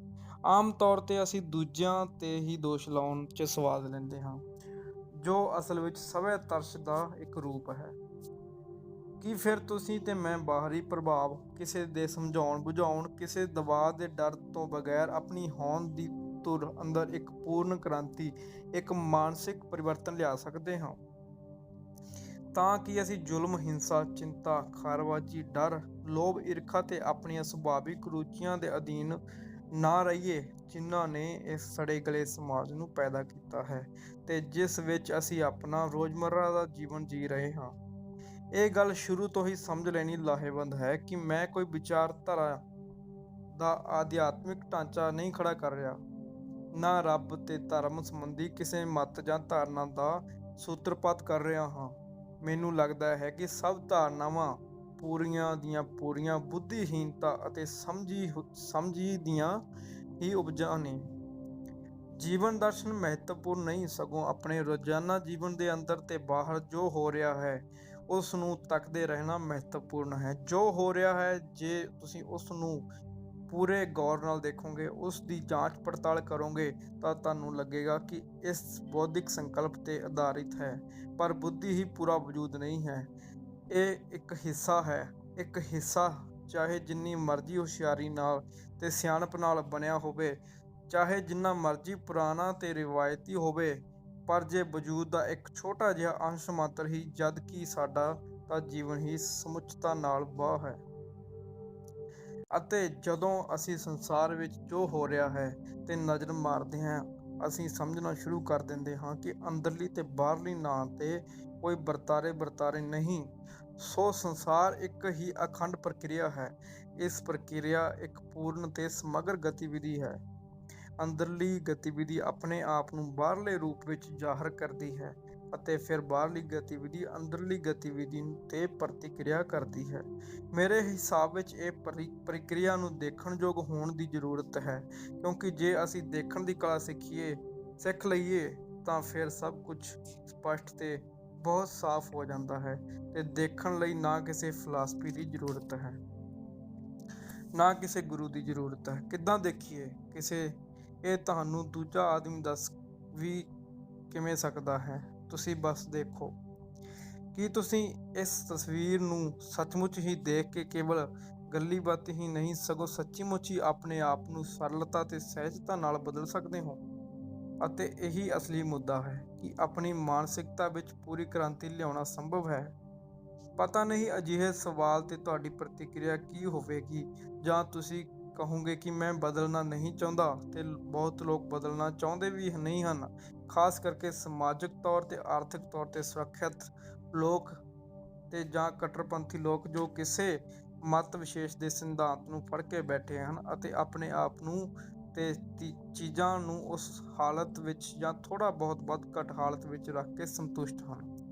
ਇੱਥੇ ਸਾਨੂੰ ਅਜਿਹੇ ਲੋਕਾਂ ਨਾਲ ਮਤਲਬ ਨਹੀਂ ਹੈ। ਜਾਂ ਤੁਸੀਂ ਚਲਾਕੀ ਤੇ ਸਫਾਈ ਨਾਲ ਕਹਿ ਸਕਦੇ ਹੋ ਕਿ ਇਹ ਤੇ ਬਹੁਤ ਮੁਸ਼ਕਲ ਹੈ, ਇਹ ਮੇਰੇ ਲਈ ਨਹੀਂ ਹੈ। ਇਸ ਦਾ ਅਰਥ ਹੋਇਆ ਕਿ ਤੁਸੀਂ ਆਪਣੇ ਆਪ ਨੂੰ ਪਹਿਲਾਂ ਹੀ ਰੋਕ ਲਿਆ ਹੈ। ਤੁਹਾਡੀ ਜਿਗਿਆਸਾ ਤੇ ਖੋਜਬੀਨ ਇੱਥੇ ਹੀ ਖਤਮ ਹੋ ਗਈ ਹੈ। ਇਸ ਕਰਕੇ ਹੋਰ ਅੱਗੇ ਵਧਣ ਦਾ ਕੋਈ ਫਾਇਦਾ ਨਹੀਂ। ਜਾਂ ਤੁਸੀਂ ਕਹਿ ਸਕਦੇ ਹੋ ਕਿ ਮੈਂ ਆਪਣੇ ਅੰਦਰ ਇਹ ਮੌਲਿਕ ਅੰਦਰੂਨੀ ਪਰਿਵਰਤਨ ਦੀ ਲੋੜ ਮਹਿਸੂਸ ਕਰਦਾ ਹਾਂ, ਪਰ ਮੈਂ ਇਹ ਪਰਿਵਰਤਨ ਕਿਵੇਂ ਲਿਆਵਾਂ? ਕਿਰਪਾ ਕਰਕੇ ਕੋਈ ਰਸਤਾ ਦੱਸੋ, ਮੇਰੀ ਮਦਦ ਕਰੋ। ਜੇ ਤੁਸੀਂ ਅਜਿਹਾ ਕਹਿੰਦੇ ਹੋ, ਫਿਰ ਉਸ ਦਾ ਅਰਥ ਹੋਇਆ ਕਿ ਤੁਹਾਡਾ ਸਿੱਧਾ ਸੰਬੰਧ ਪਰਿਵਰਤਨ ਨਾਲ ਨਹੀਂ ਹੈ। ਤੁਹਾਡੀ ਅਸਲ ਰੁਚੀ ਤੇ ਲਗਨ ਇੱਕ ਮੌਲਿਕ ਕ੍ਰਾਂਤੀ ਵਿੱਚ ਨਹੀਂ ਹੈ, ਬਲਕਿ ਤੁਸੀਂ ਪਰਿਵਰਤਨ ਲਿਆਉਣ ਲਈ ਸਿਰਫ ਇੱਕ ਵਿਧੀ, ਇੱਕ ਸਾਧਨਾ ਦੀ ਤਲਾਸ਼ ਕਰ ਰਹੇ ਹੋ। ਜੇ ਮੈਂ ਤੁਹਾਨੂੰ ਇੱਕ ਵਿਧੀ ਜਾਂ ਸਾਧਨਾ ਦੱਸਣ ਦੀ ਮੂਰਖਤਾ ਕਰਾਂ ਤੇ ਤੁਸੀਂ ਉਸ ਤੇ ਇੱਕ ਨਿਰੇ ਮੂਰਖ ਦੀ ਤਰ੍ਹਾਂ ਚੱਲਣ ਲੱਗੋ, ਤਾਂ ਕੇਵਲ ਇੰਨਾ ਹੀ ਹੋਵੇਗਾ ਕਿ ਤੁਸੀਂ ਅੰਨ੍ਹੇਵਾਹ ਕਿਸੇ ਚੀਜ਼ ਸਵੀਕਾਰ ਕਰਦੇ ਹੋਏ ਉਸ ਦੀ ਰੀਸ ਤੇ ਨਕਲ ਕਰਨ ਲੱਗੋਗੇ, ਉਸ ਦੇ ਅਨੁਸਾਰ ਆਪਣੇ ਆਪ ਨੂੰ ਢਾਲਣ ਲੱਗੋਗੇ।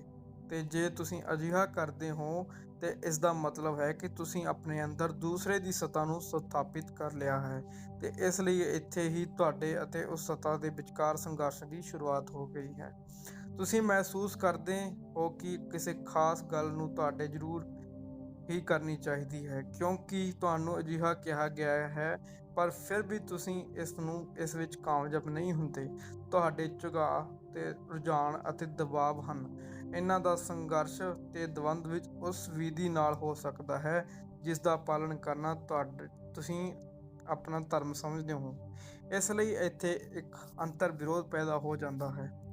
ਤੁਸੀਂ ਦੋਹਰੀ ਜ਼ਿੰਦਗੀ ਜਿਓਗੇ, ਕਿਸੇ ਖਾਸ ਵਿਚਾਰਧਾਰਾ ਤੇ ਆਪਣੀ ਰੋਜ਼ਾਨਾ ਜ਼ਿੰਦਗੀ ਦੀ ਅਸਲੀਅਤ 'ਚ ਵੰਡੀ ਹੋਈ ਉਸ ਵਿਚਾਰਧਾਰਾ ਮੁਤਾਬਕ ਆਪਣੇ ਆਪ ਨੂੰ ਢਾਲਣ ਦੀ ਕੋਸ਼ਿਸ਼ ਵਿੱਚ ਤੁਸੀਂ ਖੁਦ ਆਪਣਾ ਹੀ ਦਮਨ ਕਰਦੇ ਹੋ, ਜਦਕਿ ਤੱਥ ਤੇ ਹਕੀਕਤ ਉਹ ਹੈ ਜੋ ਤੁਸੀਂ ਖੁਦ ਹੋ, ਨਾ ਕਿ ਉਹ ਵਿਚਾਰਧਾਰਾ।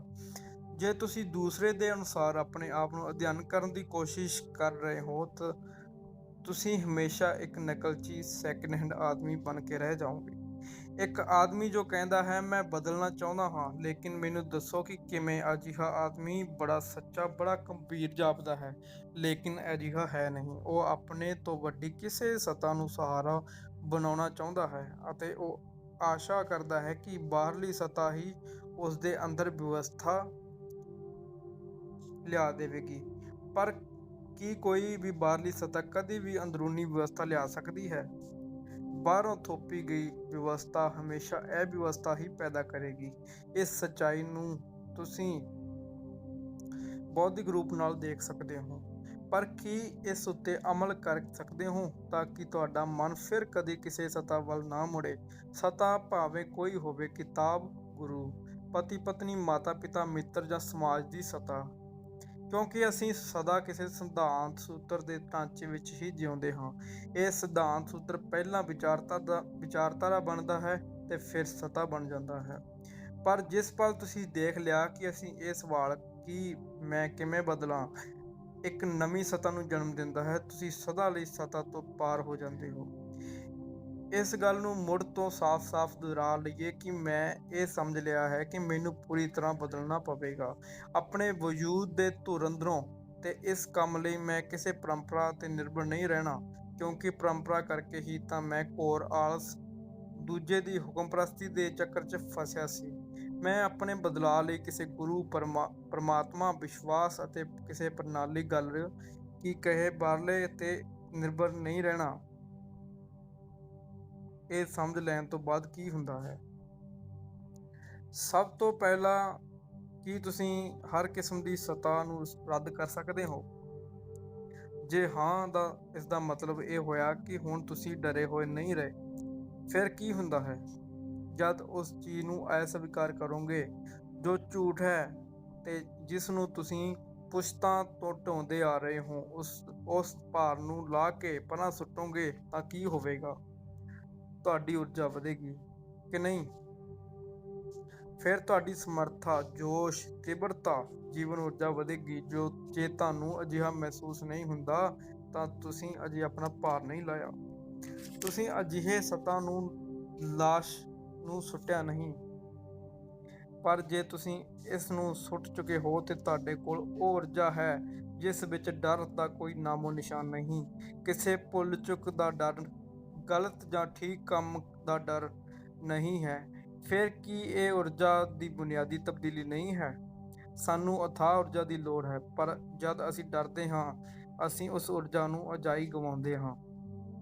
ਪਰ ਡਰ ਤੋਂ ਮੁਕਤ ਹੋ ਜਾਣ ਨਾਲ ਜੋ ਨਵੀਂ ਊਰਜਾ ਆਉਂਦੀ ਹੈ, ਉਹ ਊਰਜਾ ਖੁਦ ਇੱਕ ਬੁਨਿਆਦੀ ਅੰਦਰੂਨੀ ਕ੍ਰਾਂਤੀ ਨੂੰ ਜਨਮ ਦਿੰਦੀ ਹੈ। ਇਸ ਲਈ ਕਰਨਾ ਕੁਝ ਨਹੀਂ ਪੈਂਦਾ, ਆਪਣੇ ਨਾਲ ਸਿਰਫ ਤੁਸੀਂ ਹੀ ਬਚੇ ਹੋ, ਅਤੇ ਉਸ ਆਦਮੀ ਲਈ ਜੋ ਸੱਚਮੁੱਚ ਹੀ ਗੰਭੀਰ ਹੈ। ਇਹੋ ਹੋਣ ਦੀ ਅਸਲ ਅਵਸਥਾ ਹੈ। ਅਤੇ ਕਿਉਂਕਿ ਹੁਣ ਤੁਸੀਂ ਕਿਸੇ ਵੱਲੋਂ ਵੀ ਕਿਸੇ ਮਦਦ ਦੀ ਝਾਕ ਨਹੀਂ ਰੱਖਦੇ, ਇਸ ਲਈ ਹੁਣ ਤੁਸੀਂ ਖੋਜ ਕਰਨ ਲਈ ਇੱਕਦਮ ਆਜ਼ਾਦ ਹੋ। ਅਤੇ ਜਦੋਂ ਆਜ਼ਾਦੀ ਹੁੰਦੀ ਹੈ ਉਦੋਂ ਊਰਜਾ ਹੁੰਦੀ ਹੈ, ਤੇ ਜਦ ਆਜ਼ਾਦੀ ਹੁੰਦੀ ਹੈ ਤਾਂ ਊਰਜਾ ਕੁਝ ਗਲਤ ਨਹੀਂ ਕਰ ਸਕਦੀ। ਆਜ਼ਾਦੀ ਵਿਦਰੋਹ ਤੋਂ ਬਿਲਕੁਲ ਵੱਖਰੀ ਚੀਜ਼ ਹੈ। ਜਦ ਆਜ਼ਾਦੀ ਹੁੰਦੀ ਹੈ ਫਿਰ ਠੀਕ ਜਾਂ ਗਲਤ ਕਰਨ ਦਾ ਸਵਾਲ ਹੀ ਨਹੀਂ ਹੁੰਦਾ। ਤੁਸੀਂ ਮੁਕਤ ਹੁੰਦੇ ਹੋ ਤੇ ਉਸ ਕੇਂਦਰ ਤੋਂ ਹੀ ਪ੍ਰਕਿਰਿਆ ਕਰਦੇ ਹੋ। ਇਸ ਕਰਕੇ ਡਰ ਨਹੀਂ ਰਹਿੰਦਾ ਤੇ ਡਰ ਰਹਿਤ ਮਨ ਵਿੱਚ ਪ੍ਰੇਮ ਪਨਪ ਸਕਦਾ ਹੈ, ਤੇ ਜਦ ਪਿਆਰ ਹੋਵੇ ਤਾਂ ਉਹ ਜੋ ਚਾਹੇ ਕਰ ਸਕਦਾ ਹੈ। ਇਸ ਕਰਕੇ ਅਸੀਂ ਹੁਣ ਸਿਰਫ ਆਪਣੇ ਆਪ ਬਾਰੇ ਹੀ ਸਿੱਖਣਾ ਹੈ, ਮੇਰੇ ਮੁਤਾਬਕ, ਕਿਸੇ ਵਿਸ਼ਲੇਸ਼ਕ ਜਾਂ ਫਿਲਾਸਫਰ ਮੁਤਾਬਕ ਨਹੀਂ, ਕਿਉਂਕਿ ਜੇ ਅਸੀਂ ਕਿਸੇ ਹੋਰ ਮੁਤਾਬਕ ਸਿੱਖਾਂਗੇ ਤਾਂ ਇਹ ਸਿੱਖਣਾ ਉਹਨਾਂ ਬਾਰੇ ਹੋਵੇਗਾ, ਸਾਡੇ ਆਪਣੇ ਬਾਰੇ ਨਹੀਂ। ਅਸੀਂ ਅਸਲ 'ਚ ਜੋ ਹਾਂ ਬਸ ਉਸੇ ਬਾਰੇ ਸਿੱਖਣਾ ਹੈ। ਇਹ ਜਾਣਨ ਤੋਂ ਬਾਅਦ ਕਿ ਅਸੀਂ ਆਪਣੇ ਮਾਨਸਿਕ ਢਾਂਚੇ 'ਚ ਮੁਕੰਮਲ ਕ੍ਰਾਂਤੀ ਲਿਆਉਣ ਲਈ ਅਸੀਂ ਕਿਸੇ ਵੀ ਬਾਹਰੀ ਸੱਤਾ 'ਤੇ ਨਿਰਭਰ ਨਹੀਂ ਹੋ ਸਕਦੇ। ਹੁਣ ਸਭ ਤੋਂ ਵੱਡੀ ਮੁਸ਼ਕਲ ਆਪਣੇ ਅੰਦਰਲੀ ਸੱਤਾ ਨੂੰ ਨਕਾਰਨ 'ਚ ਆਉਂਦੀ ਹੈ। ਉਹ ਸੱਤਾ ਜੋ ਸਾਡੇ ਆਪਣੇ ਮਾੜੇ ਮੋਟੇ ਅਨੁਭਵਾਂ, ਇਕੱਠੀਆਂ ਕੀਤੀਆਂ ਧਾਰਨਾਵਾਂ, ਗਿਆਨ, ਵਿਚਾਰ ਤੇ ਆਦਰਸ਼ਾਂ 'ਤੇ ਆਧਾਰਿਤ ਹੈ। ਕੱਲ੍ਹ ਤੁਹਾਨੂੰ ਕੋਈ ਅਨੁਭਵ ਹੋਇਆ ਸੀ ਜਿਸ ਤੋਂ ਤੁਸੀਂ ਕੁਝ ਸਿੱਖਿਆ ਸੀ, ਉਹ ਇੱਕ ਨਵੀਂ ਸੱਤਾ ਬਣ ਗਿਆ ਹੈ। ਤੇ ਇਹ ਕੱਲ੍ਹ ਦੀ ਸੱਤਾ ਹਜ਼ਾਰਾਂ ਸਾਲ ਪੁਰਾਣੀ ਸੱਤਾ ਜਿੰਨੀ ਹੀ ਘਾਤਕ ਹੈ। ਆਪਣੇ ਆਪ ਨੂੰ ਸਮਝਣ ਲਈ ਨਾ ਤੇ ਕੱਲ੍ਹ ਦੀ ਸੱਤਾ ਚਾਹੀਦੀ ਹੈ, ਨਾ ਹਜ਼ਾਰਾਂ ਸਾਲ ਪੁਰਾਣੀ। ਕਿਉਂਕਿ ਅਸੀਂ ਜਿਉਂਦੇ ਜਾਗਦੇ ਜੀਵ ਹਾਂ, ਕਦੀ ਵੀ ਨਾ ਰੁਕਣ ਵਾਲੇ, ਹਮੇਸ਼ਾ ਗਤੀਸ਼ੀਲ, ਨਿਰੰਤਰ ਵਹਾਅ 'ਚ। ਜਦ ਅਸੀਂ ਕੱਲ੍ਹ ਦੀ ਬੇਜਾਨ ਸੱਤਾ ਦੇ ਰਾਹੀਂ ਆਪਣੇ ਆਪ ਨੂੰ ਦੇਖਾਂਗੇ ਤਾਂ ਅਸੀਂ ਜਿਉਂਦੇ ਪਲ ਨੂੰ ਤੇ ਉਸ ਦੀ ਸੁੰਦਰਤਾ ਅਤੇ ਗੁਣ ਨੂੰ ਨਹੀਂ ਸਮਝ ਪਾਵਾਂਗੇ। ਆਪਣੀ ਤੇ ਦੁਨੀਆ ਦੀ ਸੱਤਾ ਤੋਂ ਸੁਰਖਰੂ ਹੋਣਾ, ਕੱਲ੍ਹ ਦੀ ਹਰ ਸ਼ੈ ਲਈ ਮਰ ਜਾਣਾ ਹੈ, ਤਾਂ ਕਿ ਤੁਹਾਡਾ ਮਨ ਹਮੇਸ਼ਾ ਤਰੋ-ਤਾਜ਼ਾ ਰਹੇ, ਹਮੇਸ਼ਾ ਜਵਾਨ ਰਹੇ, ਮਾਸੂਮ ਰਹੇ, ਉਤਸ਼ਾਹ ਤੇ ਜੀਵਨ ਸ਼ਕਤੀ ਨਾਲ ਭਰਪੂਰ ਰਹੇ। ਕੇਵਲ ਅਜਿਹੀ ਹਾਲਤ ਵਿੱਚ ਹੀ ਕੋਈ ਸਿੱਖਦਾ ਹੈ ਤੇ ਦੇਖਦਾ ਹੈ, ਤੇ ਇਸ ਲਈ ਬਹੁਤ ਸਜਗਦਾ ਚਾਹੀਦੀ ਹੈ। ਜੋ ਵੀ ਤੁਹਾਡੇ ਅੰਦਰ ਚੱਲ ਰਿਹਾ ਹੈ, ਬਿਨਾਂ ਕਿਸੇ ਸਦਾਈ ਤੇ ਚੋਣ ਤੋਂ ਉਸ ਪ੍ਰਤੀ ਵਾਸਤਵਿਕ ਸਜਗਤਾ ਚਾਹੀਦੀ ਹੈ। ਜਿਸ ਪਲ ਤੁਸੀਂ ਇਸ ਨੂੰ ਸੋਧਣ ਜਾਂ ਸਹੀ ਕਰਨ ਦੀ ਕੋਸ਼ਿਸ਼ ਕਰਦੇ ਹੋ, ਇਹ ਨਵੀਂ ਸਤ੍ਹਾ ਸਥਾਪਿਤ ਹੋ ਜਾਂਦੀ ਹੈ, ਇੱਕ ਨਿਗਰਾਨ। ਸੋ ਹੁਣ ਅਸੀਂ ਆਪਣੇ ਆਪ ਨੂੰ ਇਕੱਠੇ ਮਿਲ ਕੇ ਖੋਜਬੀਨ ਕਰਨੀ ਹੈ।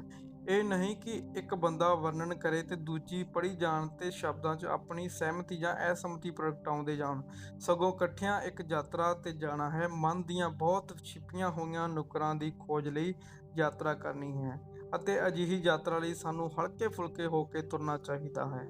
ਪੱਖਪਾਤ, ਸਿੱਟਿਆਂ ਤੇ ਖਿਆਲਾਂ ਦਾ ਭਾਰ ਲੈ ਕੇ ਨਹੀਂ ਚੱਲ ਸਕਦੇ। ਇਹ ਜੋ ਹਜ਼ਾਰਾਂ ਸਾਲਾਂ ਤੋਂ ਇਕੱਠਾ ਕੀਤਾ ਪੁਰਾਣਾ ਮਾਲ ਅਸਬਾਬ ਹੈ। ਆਪਣੇ ਬਾਰੇ 'ਚ ਜੋ ਵੀ ਤੁਸੀਂ ਜਾਣਦੇ ਹੋ ਭੁੱਲ ਜਾਓ।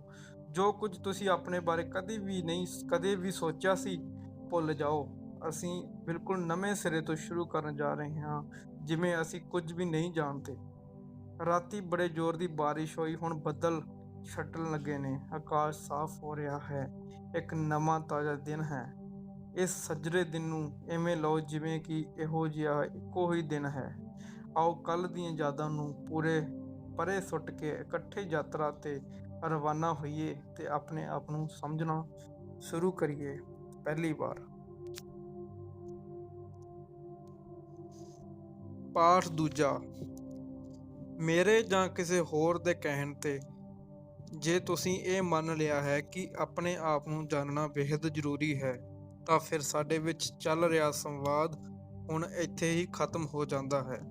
ਪਰ ਜੇ ਅਸੀਂ ਸਹਿਮਤ ਹੋਈਏ ਕਿ ਆਪਣੇ ਆਪ ਨੂੰ ਪੂਰੀ ਤਰ੍ਹਾਂ ਜਾਣਨ ਦੀ ਗੱਲ ਸਭ ਤੋਂ ਜ਼ਰੂਰੀ ਹੈ, ਫਿਰ ਮੇਰੀ ਤੇ ਤੁਹਾਡੀ ਅਲੱਗ ਕਿਸਮ ਦੀ ਸਾਂਝ ਹੈ। ਫਿਰ ਅਸੀਂ ਇਕੱਠੇ ਖੁਸ਼ਗਵਾਰ ਮਾਹੌਲ 'ਚ ਚੌਕਸ ਤੇ ਵਿਵੇਕਪੂਰਨ ਜੰਗਿਆਸਾ ਨਾਲ ਖੋਜਬੀਨ ਕਰ ਸਕਦੇ ਹਾਂ। ਮੈਂ ਤੁਹਾਡਾ ਵਿਸ਼ਵਾਸ ਨਹੀਂ ਜਿੱਤਣਾ ਚਾਹੁੰਦਾ। ਮੈਂ ਆਪਣੇ ਆਪ ਨੂੰ ਬਤੌਰ ਸੱਤਾ ਸਥਾਪਿਤ ਨਹੀਂ ਕਰ ਰਿਹਾ। ਮੇਰੇ ਕੋਲ ਕੁਝ ਵੀ ਸਿਖਾਉਣ ਯੋਗ ਨਹੀਂ ਹੈ, ਨਾ ਨਵੀਂ ਫਿਲਾਸਫੀ, ਨਾ ਨਵੀਂ ਪੱਧਤੀ, ਨਾ ਹਕੀਕਤ ਨੂੰ ਜਾਣਨ ਦਾ ਕੋਈ ਨਵਾਂ ਰਸਤਾ। ਤੁਸੀਂ ਸੱਚ ਤੱਕ ਪਹੁੰਚਣ ਦੀ ਗੱਲ ਕਰੋ ਜਾਂ ਅਸਲੀਅਤ ਤੱਕ, ਕੋਈ ਰਸਤਾ ਉੱਥੇ ਜਾਂਦਾ ਹੀ ਨਹੀਂ। ਮਨੁੱਖ ਦੀ ਸੋਚ ਤੇ ਸਮਝ ਦੇ ਖੇਤਰ ਅੰਦਰ ਚਾਹੇ ਕੋਈ ਵੀ ਸੱਤਾ ਹੋਵੇ, ਉਹ ਅਤਿਅੰਤ ਤਬਾਹਕੁਨ ਤੇ ਮਾੜੀ ਹੁੰਦੀ ਹੈ। ਲੀਡਰ ਆਪਣੇ ਪੈਰੋਕਾਰਾਂ ਦਾ ਸਤਿਆਨਾਸ਼ ਕਰ ਦਿੰਦੇ ਹਨ ਤੇ ਪੈਰੋਕਾਰ ਆਪਣੇ ਲੀਡਰਾਂ ਦਾ। ਤੁਹਾਨੂੰ ਆਪੇ ਹੀ ਗੁਰੂ ਬਣਨਾ ਪਏਗਾ ਤੇ ਆਪੇ ਹੀ ਚੇਲਾ ਵੀ। ਆਦਮੀ ਨੇ ਅੱਜ ਤੱਕ ਜੋ ਵੀ ਕੀਮਤੀ ਤੇ ਜ਼ਰੂਰੀ ਮੰਨਿਆ ਹੋਇਆ ਹੈ, ਤੁਸੀਂ ਉਸ ਉੱਤੇ ਸ਼ੰਕਾ ਤੇ ਸਵਾਲ ਕਰਨਾ ਹੈ। ਜਦੋਂ ਤੱਕ ਤੁਸੀਂ ਕਿਸੇ ਦੇ ਪਿੱਛੇ ਨਹੀਂ ਲੱਗਦੇ, ਉਨਾ ਚਿਰ ਤੁਹਾਡਾ ਬੜਾ ਇਕੱਲਾਪਨ ਲੱਗਦਾ ਹੈ। ਫਿਰ ਤਾਂ ਇਕੱਲੇ ਹੀ ਹੋ ਜਾਓ। ਤੁਸੀਂ ਇਕੱਲੇ ਹੋਣ ਤੋਂ ਡਰਦੇ ਕਿਉਂ ਹੋ? ਕਿਉਂਕਿ ਫਿਰ ਤੁਸੀਂ ਆਪਣੇ ਆਪ ਦੇ ਰੂਬਰੂ ਹੋ ਜਾਂਦੇ ਹੋ। ਤੁਸੀਂ ਜੋ ਹੋ ਉਹ ਤੁਹਾਡੇ ਸਾਹਮਣੇ ਆ ਜਾਂਦਾ ਹੈ ਤੇ ਤੁਹਾਨੂੰ ਇਹ ਪਤਾ ਲੱਗਦਾ ਹੈ ਕਿ ਤੁਸੀਂ ਅੰਦਰੋਂ ਬੜੇ ਖੋਖਲੇ, ਮੰਦਬੁੱਧੀ, ਬੇਵਕੂਫ ਤੇ ਭੱਦੇ ਹੋ। ਚਿੰਤਾ ਤੇ ਅਪਰਾਧ ਭਾਵ ਤੋਂ ਪੀੜਿਤ ਹੋ, ਯਾਨੀ ਕਿ ਇੱਕ ਤੁੱਛ, ਨਿਕੰਮੇ, ਘਟੀਆ ਤੇ ਨਕਲਚੀ ਇਨਸਾਨ ਹੋ। ਇਸ ਕੌੜੀ ਸੱਚਾਈ ਦਾ ਸਾਹਮਣਾ ਕਰੋ। ਇਸ ਨੂੰ ਗੌਰ ਨਾਲ ਦੇਖੋ। ਇਸ ਤੋਂ ਦੌੜੋ ਨਾ। ਜਿਸ ਪਲ ਤੁਸੀਂ ਇਸ ਤੋਂ ਦੌੜਦੇ ਹੋ ਤੇ ਮੁੱਕਰਦੇ ਹੋ ਤਾਂ ਡਰ ਤੁਹਾਡਾ ਪਿੱਛਾ ਕਰਨਾ ਸ਼ੁਰੂ ਕਰ ਦਿੰਦਾ ਹੈ। ਆਪਣੇ ਅੰਦਰ ਝਾਕ ਕੇ ਆਪਣੀ ਜਾਂਚ ਪੜਤਾਲ ਕਰਦੇ ਹੋਏ ਅਸੀਂ ਬਾਕੀ ਦੇ ਸੰਸਾਰ ਤੋਂ ਅਲੱਗ ਥਲੱਗ ਨਹੀਂ ਹੋ ਰਹੇ। ਨਾ ਹੀ ਇਹ ਕੋਈ ਮਾੜੀ ਪ੍ਰਕਿਰਿਆ ਹੈ। ਪੂਰੇ ਸੰਸਾਰ ਵਿੱਚ ਆਦਮੀ ਵਰਗੀਆਂ ਸਮੱਸਿਆਵਾਂ 'ਚ ਹੀ ਉਲਝਿਆ ਹੈ। ਆਪਣੇ ਅੰਦਰ ਦੀ ਜਾਂਚ ਪੜਤਾਲ ਕਰਨਾ ਕੋਈ ਸੁਧਾਰ ਨਹੀਂ ਹੈ, ਕਿਉਂਕਿ ਵਿਅਕਤੀ ਦੇ ਸਮੂਹ ਦੇ ਆਖਰ ਫਰਕ ਹੀ ਕੀ ਹੈ। ਇਹ ਇੱਕ ਅਟਲ ਸੱਚਾਈ ਹੈ, ਜਿੱਦਾਂ ਦਾ ਮੈਂ ਹਾਂ ਉਸ ਤਰ੍ਹਾਂ ਦਾ ਹੀ ਸੰਸਾਰ ਮੈਂ ਪੈਦਾ ਕੀਤਾ ਹੈ। ਸੋ ਸਾਨੂੰ ਸੁਚੇਤ ਰਹਿਣਾ ਚਾਹੀਦਾ ਹੈ ਕਿ ਅਸੀਂ ਕਿਸੇ ਵਿਅਕਤੀ ਤੇ ਸਮੂਹ, ਪੂਰਨ ਤੇ ਅੰਸ਼ਿਕ ਦੇ ਵਿਵਾਦ ਵਿੱਚ ਹੀ ਉਲਝੇ ਨਾ ਰਹਿ ਜਾਈਏ। ਮੈਨੂੰ ਆਪਣੇ ਅੰਦਰ ਦੇ ਸਮੁੱਚੇ ਖੇਤਰ ਬਾਰੇ ਸੁਚੇਤ ਹੋਣਾ ਚਾਹੀਦਾ ਹੈ, ਜੋ ਆਦਮੀ ਤੇ ਸਮਾਜ ਦੋਹਾਂ ਦੀ ਚੇਤਨਾ ਹੈ। ਜਦ ਮਨ ਆਦਮੀ ਤੇ ਸਮਾਜ ਦੀ ਚੇਤਨਾ ਤੋਂ ਪਾਰ ਚਲਾ ਜਾਂਦਾ ਹੈ, ਤਾਂ ਫਿਰ ਉਹ ਖੁਦ ਆਪਣੇ ਲਈ ਲੋ ਬਣ ਜਾਂਦਾ ਹੈ, ਜੋ ਕਦੀ ਨਹੀਂ ਬੁਝਦੀ। ਹੁਣ ਆਪਣੇ ਆਪ ਨੂੰ ਸਮਝਣਾ ਸ਼ੁਰੂ ਕਿੱਥੋਂ ਕਰੀਏ? ਮੈਂ ਇੱਥੇ ਹਾਂ ਤੇ ਮੈਂ ਆਪਣੇ ਆਪ ਨੂੰ ਕਿਵੇਂ ਸਮਝਾਂ, ਆਪਣੇ ਆਪ ਦਾ ਅਧਿਐਨ ਕਿਵੇਂ ਕਰਾਂ, ਨਿਰੀਖਣ ਕਿਵੇਂ ਕਰਾਂ, ਮੇਰੇ ਅੰਦਰ ਜੋ ਲਗਾਤਾਰ ਚੱਲ ਰਿਹਾ ਹੈ ਉਹ ਮੈਂ ਕਿਵੇਂ ਦੇਖਾਂ। ਦਰਅਸਲ ਕੇਵਲ ਆਪਸੀ ਸੰਬੰਧਾਂ ਦੇ ਅੰਦਰ ਝਾਤ ਮਾਰ ਕੇ ਹੀ ਮੈਂ ਆਪਣੇ ਆਪ ਦਾ ਨਿਰੀਖਣ ਕਰ ਸਕਦਾ ਹਾਂ। ਆਪਸੀ ਸੰਬੰਧਾਂ ਦਾ ਨਾਮ ਹੀ ਤੇ ਜੀਵਨ ਹੈ। ਇੱਕ ਕੋਨੇ ਵਿੱਚ ਬੈਠ ਕੇ ਤੇ ਆਸਣ ਲਾ ਕੇ ਆਪਣੇ ਆਪ ਬਾਰੇ ਚਿੰਤਨ ਮਨਨ ਕਰਨ ਦਾ ਕੀ ਲਾਭ। ਮੇਰੀ ਹੋਂਦ ਆਪਣੇ ਆਪ ਦੀ ਸੀਮਾ ਵਿੱਚ ਹੀ ਤਾਂ ਸਿਮਟੀ ਹੋਈ ਨਹੀਂ, ਮੇਰੀ ਹੋਂਦ ਦਾ ਫੈਲਾਅ ਤਾਂ ਮੇਰੇ ਸੰਬੰਧਾਂ ਵਿੱਚ ਹੈ। ਲੋਕਾਂ ਨਾਲ ਮੇਰੇ ਸੰਬੰਧਾਂ 'ਚ, ਚੀਜ਼ਾਂ ਤੇ ਵਿਚਾਰਾਂ ਦੇ ਨਾਲ ਮੇਰੇ ਸੰਬੰਧਾਂ 'ਚ। ਜਦ ਮੈਂ ਲੋਕਾਂ ਨਾਲ ਆਪਣੇ ਸੰਬੰਧਾਂ ਦਾ ਅਤੇ ਆਪਣੀ ਬਾਹਰੀ ਤੇ ਅੰਦਰੂਨੀ ਚੀਜ਼ਾਂ ਨਾਲ ਆਪਣੇ ਸੰਬੰਧਾਂ ਦਾ ਅਧਿਐਨ ਕਰਦਾ ਹਾਂ ਤਾਂ ਹੀ ਸਹੀ ਅਰਥਾਂ 'ਚ ਮੈਂ ਆਪਣੇ ਆਪ ਨੂੰ ਸਮਝਣਾ ਸ਼ੁਰੂ ਕਰਦਾ ਹਾਂ। ਇਸ ਤੋਂ ਇਲਾਵਾ ਸਮਝਣ ਦਾ ਜੋ ਵੀ ਢੰਗ ਹੈ ਕੋਰੀ ਕਲਪਨਾ ਹੈ, ਤੇ ਕੋਰੀ ਕਲਪਨਾ ਵਿੱਚ ਬਹਿ ਕੇ ਮੈਂ ਆਪਣੇ ਆਪ ਦਾ ਅਧਿਐਨ ਤਾਂ ਨਹੀਂ ਕਰ ਸਕਦਾ। ਮੈਂ ਕੋਈ ਕਾਲਪਨਿਕ ਹਸਤੀ ਨਹੀਂ ਹਾਂ, ਇਸ ਕਰਕੇ ਆਪਣੇ ਆਪ ਦਾ ਅਧਿਐਨ ਮੈਂ ਕਿਸੇ ਠੋਸ ਹਕੀਕਤ ਵਿੱਚ ਹੀ ਕਰ ਸਕਦਾ ਹਾਂ, ਜਾਨੀ ਜੋ ਮੈਂ ਹਾਂ, ਨਾ ਕਿ ਜੋ ਮੈਂ ਹੋਣਾ ਚਾਹੁੰਦਾ ਹਾਂ। ਇਸ ਨੂੰ ਚੰਗੀ ਤਰ੍ਹਾਂ ਖਿਆਲ ਵਿੱਚ ਰੱਖ ਲੈਣਾ ਚਾਹੀਦਾ ਹੈ ਕਿ ਸਮਝ ਇੱਕ ਬੌਧਿਕ ਪ੍ਰਕਿਰਿਆ ਨਹੀਂ ਹੈ। ਆਪਣੇ ਬਾਰੇ ਗਿਆਨ ਇਕੱਠਾ ਕਰਨਾ ਤੇ ਆਪਣੇ ਬਾਰੇ ਸਿੱਖਣਾ, ਇਹ ਦੋਨੋਂ ਵੱਖੋ ਵੱਖ ਚੀਜ਼ਾਂ ਹਨ। ਕਿਉਂਕਿ ਆਪਣੇ ਬਾਰੇ ਜੋ ਗਿਆਨ ਇਕੱਠਾ ਕਰਦਾ ਹੈ ਉਹ ਸਾਰਾ ਅਤੀਤ ਦਾ ਹੁੰਦਾ ਹੈ, ਅਤੇ ਜੋ ਮਨ ਅਤੀਤ ਦੇ ਬੋਝ ਥੱਲੇ ਦੱਬਿਆ ਹੋਇਆ ਹੁੰਦਾ ਹੈ ਉਹ ਦੁੱਖ ਤੇ ਸੰਤਾਪ ਨਾਲ ਘਿਰਿਆ ਹੋਇਆ ਹੁੰਦਾ ਹੈ। ਆਪਣੇ ਬਾਰੇ 'ਚ ਸਿੱਖਣਾ ਇੱਕ ਭਾਸ਼ਾ ਸਿੱਖਣ ਜਾਂ ਵਿਗਿਆਨ ਸਿੱਖਣ ਜਾਂ ਤਕਨੀਕ ਸਿੱਖਣ ਵਾਂਗ ਨਹੀਂ ਹੈ। ਉੱਥੇ ਤੇ ਜ਼ਾਹਿਰ ਹੈ ਕਿ ਤੁਹਾਨੂੰ ਗਿਆਨ ਇਕੱਠਾ ਕਰਨਾ ਤੇ ਯਾਦ ਰੱਖਣਾ ਪੈਂਦਾ ਹੈ, ਨਹੀਂ ਤੇ ਹਰ ਵਾਰ ABC ਤੋਂ ਸ਼ੁਰੂ ਕਰਨਾ ਪਏਗਾ। ਪਰ ਮਨ ਦੇ ਖੇਤਰ ਵਿੱਚ ਆਪਣੇ ਬਾਰੇ ਵਿੱਚ ਸਿੱਖਣਾ ਹਮੇਸ਼ਾ ਵਰਤਮਾਨ ਵਿੱਚ ਹੀ ਸੰਭਵ ਹੈ, ਜਦ ਕਿ ਗਿਆਨ ਹਮੇਸ਼ਾ ਅਤੀਤ ਨਾਲ ਹੀ ਬੱਝਾ ਹੁੰਦਾ ਹੈ।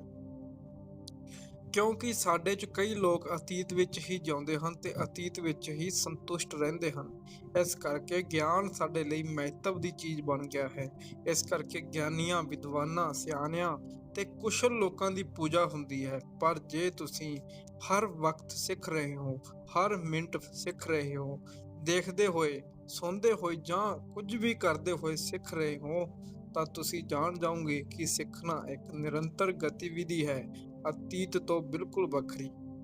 ਜੇ ਤੁਸੀਂ ਕਹਿੰਦੇ ਹੋ ਕਿ ਆਪਣੇ ਬਾਰੇ ਹੌਲੀ ਹੌਲੀ ਸਿੱਖ ਲਵਾਂਗੇ, ਥੋੜ੍ਹੀ ਥੋੜ੍ਹੀ ਤਰੱਕੀ ਕਰਦੇ ਹੋਏ, ਤਾਂ ਹੁਣੇ ਤਤਕਾਲ ਜੋ ਤੁਸੀਂ ਹੋ ਉਸ ਦਾ ਅਧਿਐਨ ਤੁਸੀਂ ਨਹੀਂ ਕਰ ਰਹੇ, ਸਗੋਂ ਆਪਣੇ ਬਾਰੇ ਵਿੱਚ ਜੋ ਗਿਆਨ ਤੁਸੀਂ ਇਕੱਠਾ ਕੀਤਾ ਹੋਇਆ ਹੈ ਉਸੇ ਦੇ ਸ਼ੀਸ਼ੇ ਰਾਹੀਂ ਹੀ ਤੁਸੀਂ ਆਪਣਾ ਅਧਿਐਨ ਕਰ ਰਹੇ ਹੋ।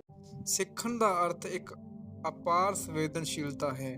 ਜੇ ਕੋਈ ਵਿਚਾਰ ਜਾਂ ਧਾਰਨਾ ਅਰਥਾਤ ਜੋ ਵੀ ਅਤੀਤ ਦੀ ਪੈਦਾਇਸ਼ ਹੈ ਸਾਡੇ ਤੇ ਹਾਵੀ ਹੁੰਦੀ ਹੈ, ਤੇ ਸਮਝੋ ਕਿ ਉੱਥੇ ਸੰਵੇਦਨਸ਼ੀਲਤਾ ਨਹੀਂ ਹੁੰਦੀ, ਫਿਰ ਸਾਡਾ ਮਨ ਫੁਰਤੀਲਾ, ਗ੍ਰਹਿਣਸ਼ੀਲ ਤੇ ਸਜਗ ਨਹੀਂ ਹੁੰਦਾ। ਸਾਡੇ ਵਿੱਚੋਂ ਤਾਂ ਕਈ ਲੋਕ ਸਰੀਰਕ ਤੌਰ ਤੇ ਵੀ ਸੰਵੇਦਨਸ਼ੀਲ ਨਹੀਂ ਹਨ। ਅਸੀਂ ਅਕਸਰ ਜ਼ਰੂਰਤ ਤੋਂ ਜ਼ਿਆਦਾ ਖਾ ਜਾਂਦੇ ਹਾਂ। ਅਸੀਂ ਇਸ ਦੀ ਫਿਕਰ ਨਹੀਂ ਕਰਦੇ ਕਿ ਸੰਤੁਲਿਤ ਆਹਾਰ ਕੀ ਹੈ। ਫਿਰ ਅਸੀਂ ਹੱਦ ਤੋਂ ਜ਼ਿਆਦਾ ਸ਼ਰਾਬ ਤੇ ਸਿਗਰਟ ਪੀ ਜਾਂਦੇ ਹਾਂ। ਇਸ ਸਭ ਨਾਲ ਸਾਡਾ ਸਰੀਰ ਅਸੰਵੇਦਨਸ਼ੀਲ ਜੜ ਜਿਹਾ ਬਣ ਜਾਂਦਾ ਹੈ। ਸਰੀਰ ਦੀ ਸੁਭਾਵਿਕ ਚੁਸਤੀ ਫੁਰਤੀ ਵੀ ਮੰਦ ਪੈ ਜਾਂਦੀ ਹੈ, ਅਤੇ ਜੋ ਸਰੀਰ ਹੀ ਭਾਰੀ ਨਿਠੱਲਾ ਹੋਵੇ ਤਾਂ ਅਤਿਅੰਤ ਸਜਗ, ਸੰਵੇਦਨਸ਼ੀਲ ਤੇ ਸਪਸ਼ਟ ਮਨ ਆਏਗਾ ਕਿੱਥੋਂ। ਕੁਝ ਖਾਸ ਚੀਜ਼ਾਂ ਜੋ ਸਾਨੂੰ ਵਿਅਕਤੀਗਤ ਰੂਪ ਵਿੱਚ ਕਿਤੇ ਨਾ ਕਿਤੇ ਛੂਹ ਜਾਂਦੀਆਂ ਹਨ, ਉਹਨਾਂ ਲਈ ਅਸੀਂ ਸੰਵੇਦਨਸ਼ੀਲ ਹੋ ਜਾਂਦੇ ਹਾਂ। ਪਰ ਜੀਵਨ ਦੇ ਸਾਰੇ ਸੂਖਮ ਇਸ਼ਾਰਿਆਂ, ਅਰਥਾਂ ਤੇ ਅਭਿਵਿਅਕਤੀਆਂ ਪ੍ਰਤੀ ਪੂਰੀ ਤਰ੍ਹਾਂ ਸੰਵੇਦਨਸ਼ੀਲ ਹੋਣ ਲਈ ਜ਼ਰੂਰੀ ਹੈ ਕਿ ਸਰੀਰ ਤੇ ਮਨ ਦੇ ਵਿੱਚ ਕੋਈ ਲਕੀਰ ਨਾ ਖਿੱਚੀ ਜਾਵੇ। ਇਹ ਇੱਕ ਅਖੰਡ ਗਤੀਵਿਧੀ ਹੈ। ਇਸ ਜੀਵਨ ਵਿੱਚ ਜਾਂ ਸੰਸਾਰ ਵਿੱਚ ਜਦ ਤੁਸੀਂ ਕਿਸੇ ਚੀਜ਼ ਨੂੰ ਸਮਝਣਾ ਹੋਵੇ ਤਾਂ ਤੁਹਾਨੂੰ ਉਸ ਦੇ ਨਾਲ ਰਹਿਣਾ ਤੇ ਜਿਉਣਾ ਪੈਂਦਾ ਹੈ, ਉਸ ਦਾ ਨਿਰੀਖਣ ਕਰਨਾ ਪੈਂਦਾ ਹੈ। ਉਸ ਅੰਦਰਲੀ ਸਾਰੀ ਵਸਤੂ ਨੂੰ, ਉਸਦੇ ਸੁਭਾਅ ਨੂੰ, ਉਸਦੀ ਬਣਾਵਟ ਤੇ ਗਤੀਵਿਧੀ ਨੂੰ ਜਾਣਨਾ ਪੈਂਦਾ ਹੈ। ਕੀ ਕਦੇ ਤੁਸੀਂ ਆਪਣੇ ਨਾਲ ਰਹਿ ਕੇ ਵੇਖਿਆ ਹੈ? ਜੇ ਹਾਂ, ਤਾਂ ਫਿਰ ਤੁਹਾਨੂੰ ਇਹ ਦਿਖਾਈ ਦੇਣਾ ਸ਼ੁਰੂ ਹੋ ਜਾਂਦਾ ਹੈ ਕਿ ਤੁਹਾਡਾ ਆਪਾ ਕੋਈ ਸਥਿਰ ਤੇ ਜੜ ਵਸਤੂ ਨਹੀਂ ਹੈ, ਸਗੋਂ ਇੱਕ ਜਾਗਦੀ ਜਿਉਂਦੀ ਹਸਤੀ ਹੈ। ਅਤੇ ਇੱਕ ਜਿਉਂਦੀ ਚੀਜ਼ ਦੇ ਨਾਲ ਜਿਉਣ ਲਈ ਸੱਚਮੁੱਚ ਹੀ ਤੁਹਾਡਾ ਮਨ ਵੀ ਜਿਉਂਦਾ ਜਾਗਦਾ ਤੇ ਊਰਜਾਵਾਨ ਹੋਣਾ ਪਵੇਗਾ। ਇਹ ਊਰਜਾ ਉਦੋਂ ਮੰਦ ਪੈਣ ਲੱਗਦੀ ਹੈ ਜਦੋਂ ਮਨ ਆਪਣੇ ਮੰਨਤਾਂ ਫੈਸਲਿਆਂ ਤੋਂ ਅਖੌਤੀ ਕਦਰਾਂ ਕੀਮਤਾਂ ਦੇ ਸਕੰਜਿਆਂ ਵਿੱਚ ਕੱਸਿਆ ਜਾਂਦਾ ਹੈ।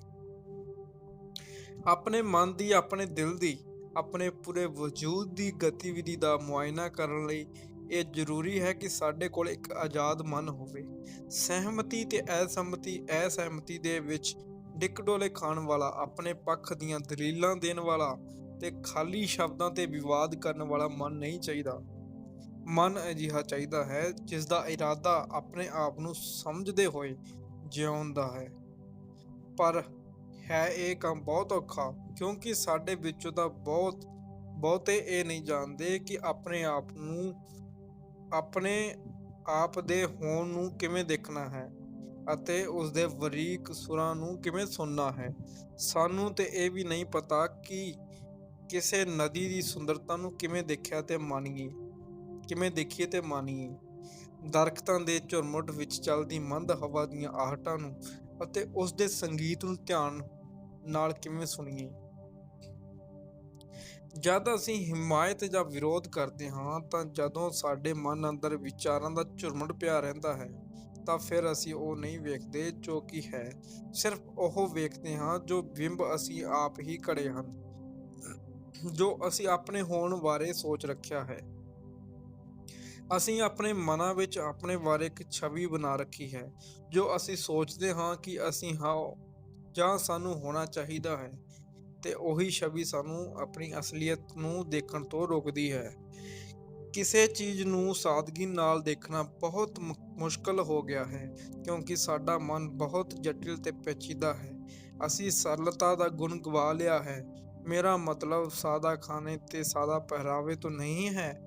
ਇਹ ਧੋਤੀ ਲਪੇਟ ਕੇ ਜਾਂ ਇੱਕ ਲੰਗੋਟੀ ਨਾਲ ਹੀ ਗੁਜ਼ਾਰਾ ਕਰ ਲੈਣਾ, ਵਰਤਾਂ ਦੇ ਪੁਰਾਣੇ ਰਿਕਾਰਡ ਤੋੜਨੇ ਜਾਂ ਇਸ ਤਰ੍ਹਾਂ ਦੀਆਂ ਕੋਈ ਹੋਰ ਬਚਕਾਨੀ ਹਰਕਤ ਕਰਨੀ ਜੋ ਅਖੌਤੀ ਸਾਧੂ ਸੰਤ ਕਰਦੇ ਰਹਿੰਦੇ ਹਨ, ਇਹ ਸਾਦਗੀ ਨਹੀਂ ਹੈ। ਮੈਂ ਉਸ ਸਾਦਗੀ ਦੀ ਗੱਲ ਕਰ ਰਿਹਾ ਹਾਂ ਜੋ ਚੀਜ਼ਾਂ ਨੂੰ ਬਿਲਕੁਲ ਸਾਫ਼-ਸਾਫ਼ ਦੇਖਦੀ ਹੈ, ਬਿਨਾਂ ਕਿਸੇ ਡਰ ਦੇ, ਜੋ ਬਿਨਾਂ ਕਿਸੇ ਲੀਪਾ-ਪੋਤੀ ਦੇ ਆਪਣੇ ਆਪ ਨੂੰ ਉਵੇਂ ਹੀ ਦੇਖਦੀ ਹੈ ਜਿਸ ਤਰ੍ਹਾਂ ਦੇ ਅਸੀਂ ਸੱਚਮੁੱਚ ਹੁੰਦੇ ਹਾਂ।